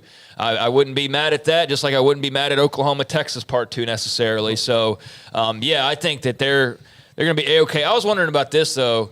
Well, a couple of things. One, Washington's receiving core is just so freaking nasty. Oh, God. And they lost a guy during the game. Yeah. They lost Jalen McMillan during the game. Yeah, and he's very, very good. But, I mean, with Rome and Polk, I mean, they're just so filthy. But that had to be like one of the only matchups ever where the two quarterbacks, especially in a top 10 matchup, had NIX in their last names, right? Yeah. Penix and Nix. I would have to think so. I know that's so random, but I just thought about, like, what are the odds of NIX and two last names playing each other, top 10 game, all that. But, yeah, I mean, we could very well see this again, and I wouldn't be mad at that because Oregon can leave that game going, if Dan Lanning does some things differently or if just one little thing goes differently, we win this game. Yep. I mean, it was that close. So, yeah, this was a coin flip all the way, and it turned out to be very much that. Number 1. By the way, Polk, one of the receivers, is from Lufkin, from here in Texas. Yes. Jimbo's got a ticking clock. I don't know how fast it's ticking, but it's ticking. It could be another year, but I'm telling you after that, the clock has started ticking because now the proof is in the pudding because you've asked him to do something he didn't want to do, which was bring in Bobby Petrino, and that's worked out a little bit for them, but also he's still making the same kind of decisions that hamstring even Bobby Petrino. So, I don't know. I think where FSU sits right now, we talked about it earlier, FSU, A&M sits right now, it's very strange because who do you go out and get? Because you're paying a $10 million coach. You kind of are who you are, so you're probably going to go get somebody who maybe he's not a $10 million coach, but is a $7 million coach. And is that guy the right fit for you? They really need, to call back to Phil Bennett about an hour ago, the Bob Stoops to come in and win with Jimbo's players like Bob Stoops did with John Blake's players. I'm not saying Bob Stoops specifically, but Bob Stoops came in, won a title with John Blake's players. They need that guy right now and then figure out the long term after that. You think they're going to give the next guy just $7 million a year? Yeah, that's the other. I mean, that would be their bargain. But right? just go find the right coach, Craig. Yeah, I need to rewind a little bit because I also want to make mention of that Washington-Oregon game of our buddy Will Nixon. Got a carry in that game. We covered him at Midway. But you had a Nixon, and a Penix. That has to be a first, right? Yeah. 3 last names different Absolutely. with NIX in it. Anyways, that's like a Jeopardy thing or something. But I thought that was kind of unique. But, yeah, Jimbo, I don't know how you can't, at least admit that there is some ticking going on at this point. Like, even the most positive, optimistic Ags out there have to think that, there's some ticking going on at this point. I just don't know, though, Paul. You just can't go buy championships. No, you can't. And they've tried to, and they haven't been successful at that. They've had measures of success, but, as far as getting over that hump, you can't just, write a check and hire just a certain coach who's done it before and expect that that's going to be the case. And so I don't know where they turn to now. I don't know if the answer is to go non-huge name head coach, or is that just too enticing that they got to have who's the next big name guy that they could potentially go and get? I know the money seems to never run out, so who knows? But I do think I'm with you on as far as A&M is supposed to be they're not supposed to be the big blank check school, even if they have it. They're supposed to be more of the country in the dirt ag school, right?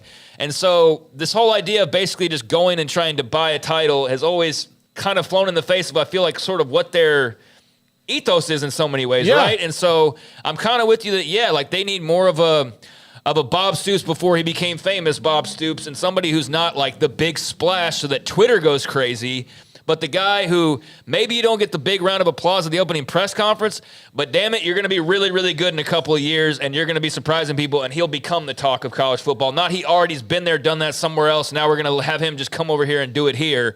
No, somebody carve out their own mark. I mean, and at this point, that's really the only way they can turn, because they've done the alternatives now at this stage. And so, it's a bit of a pickle they find themselves in.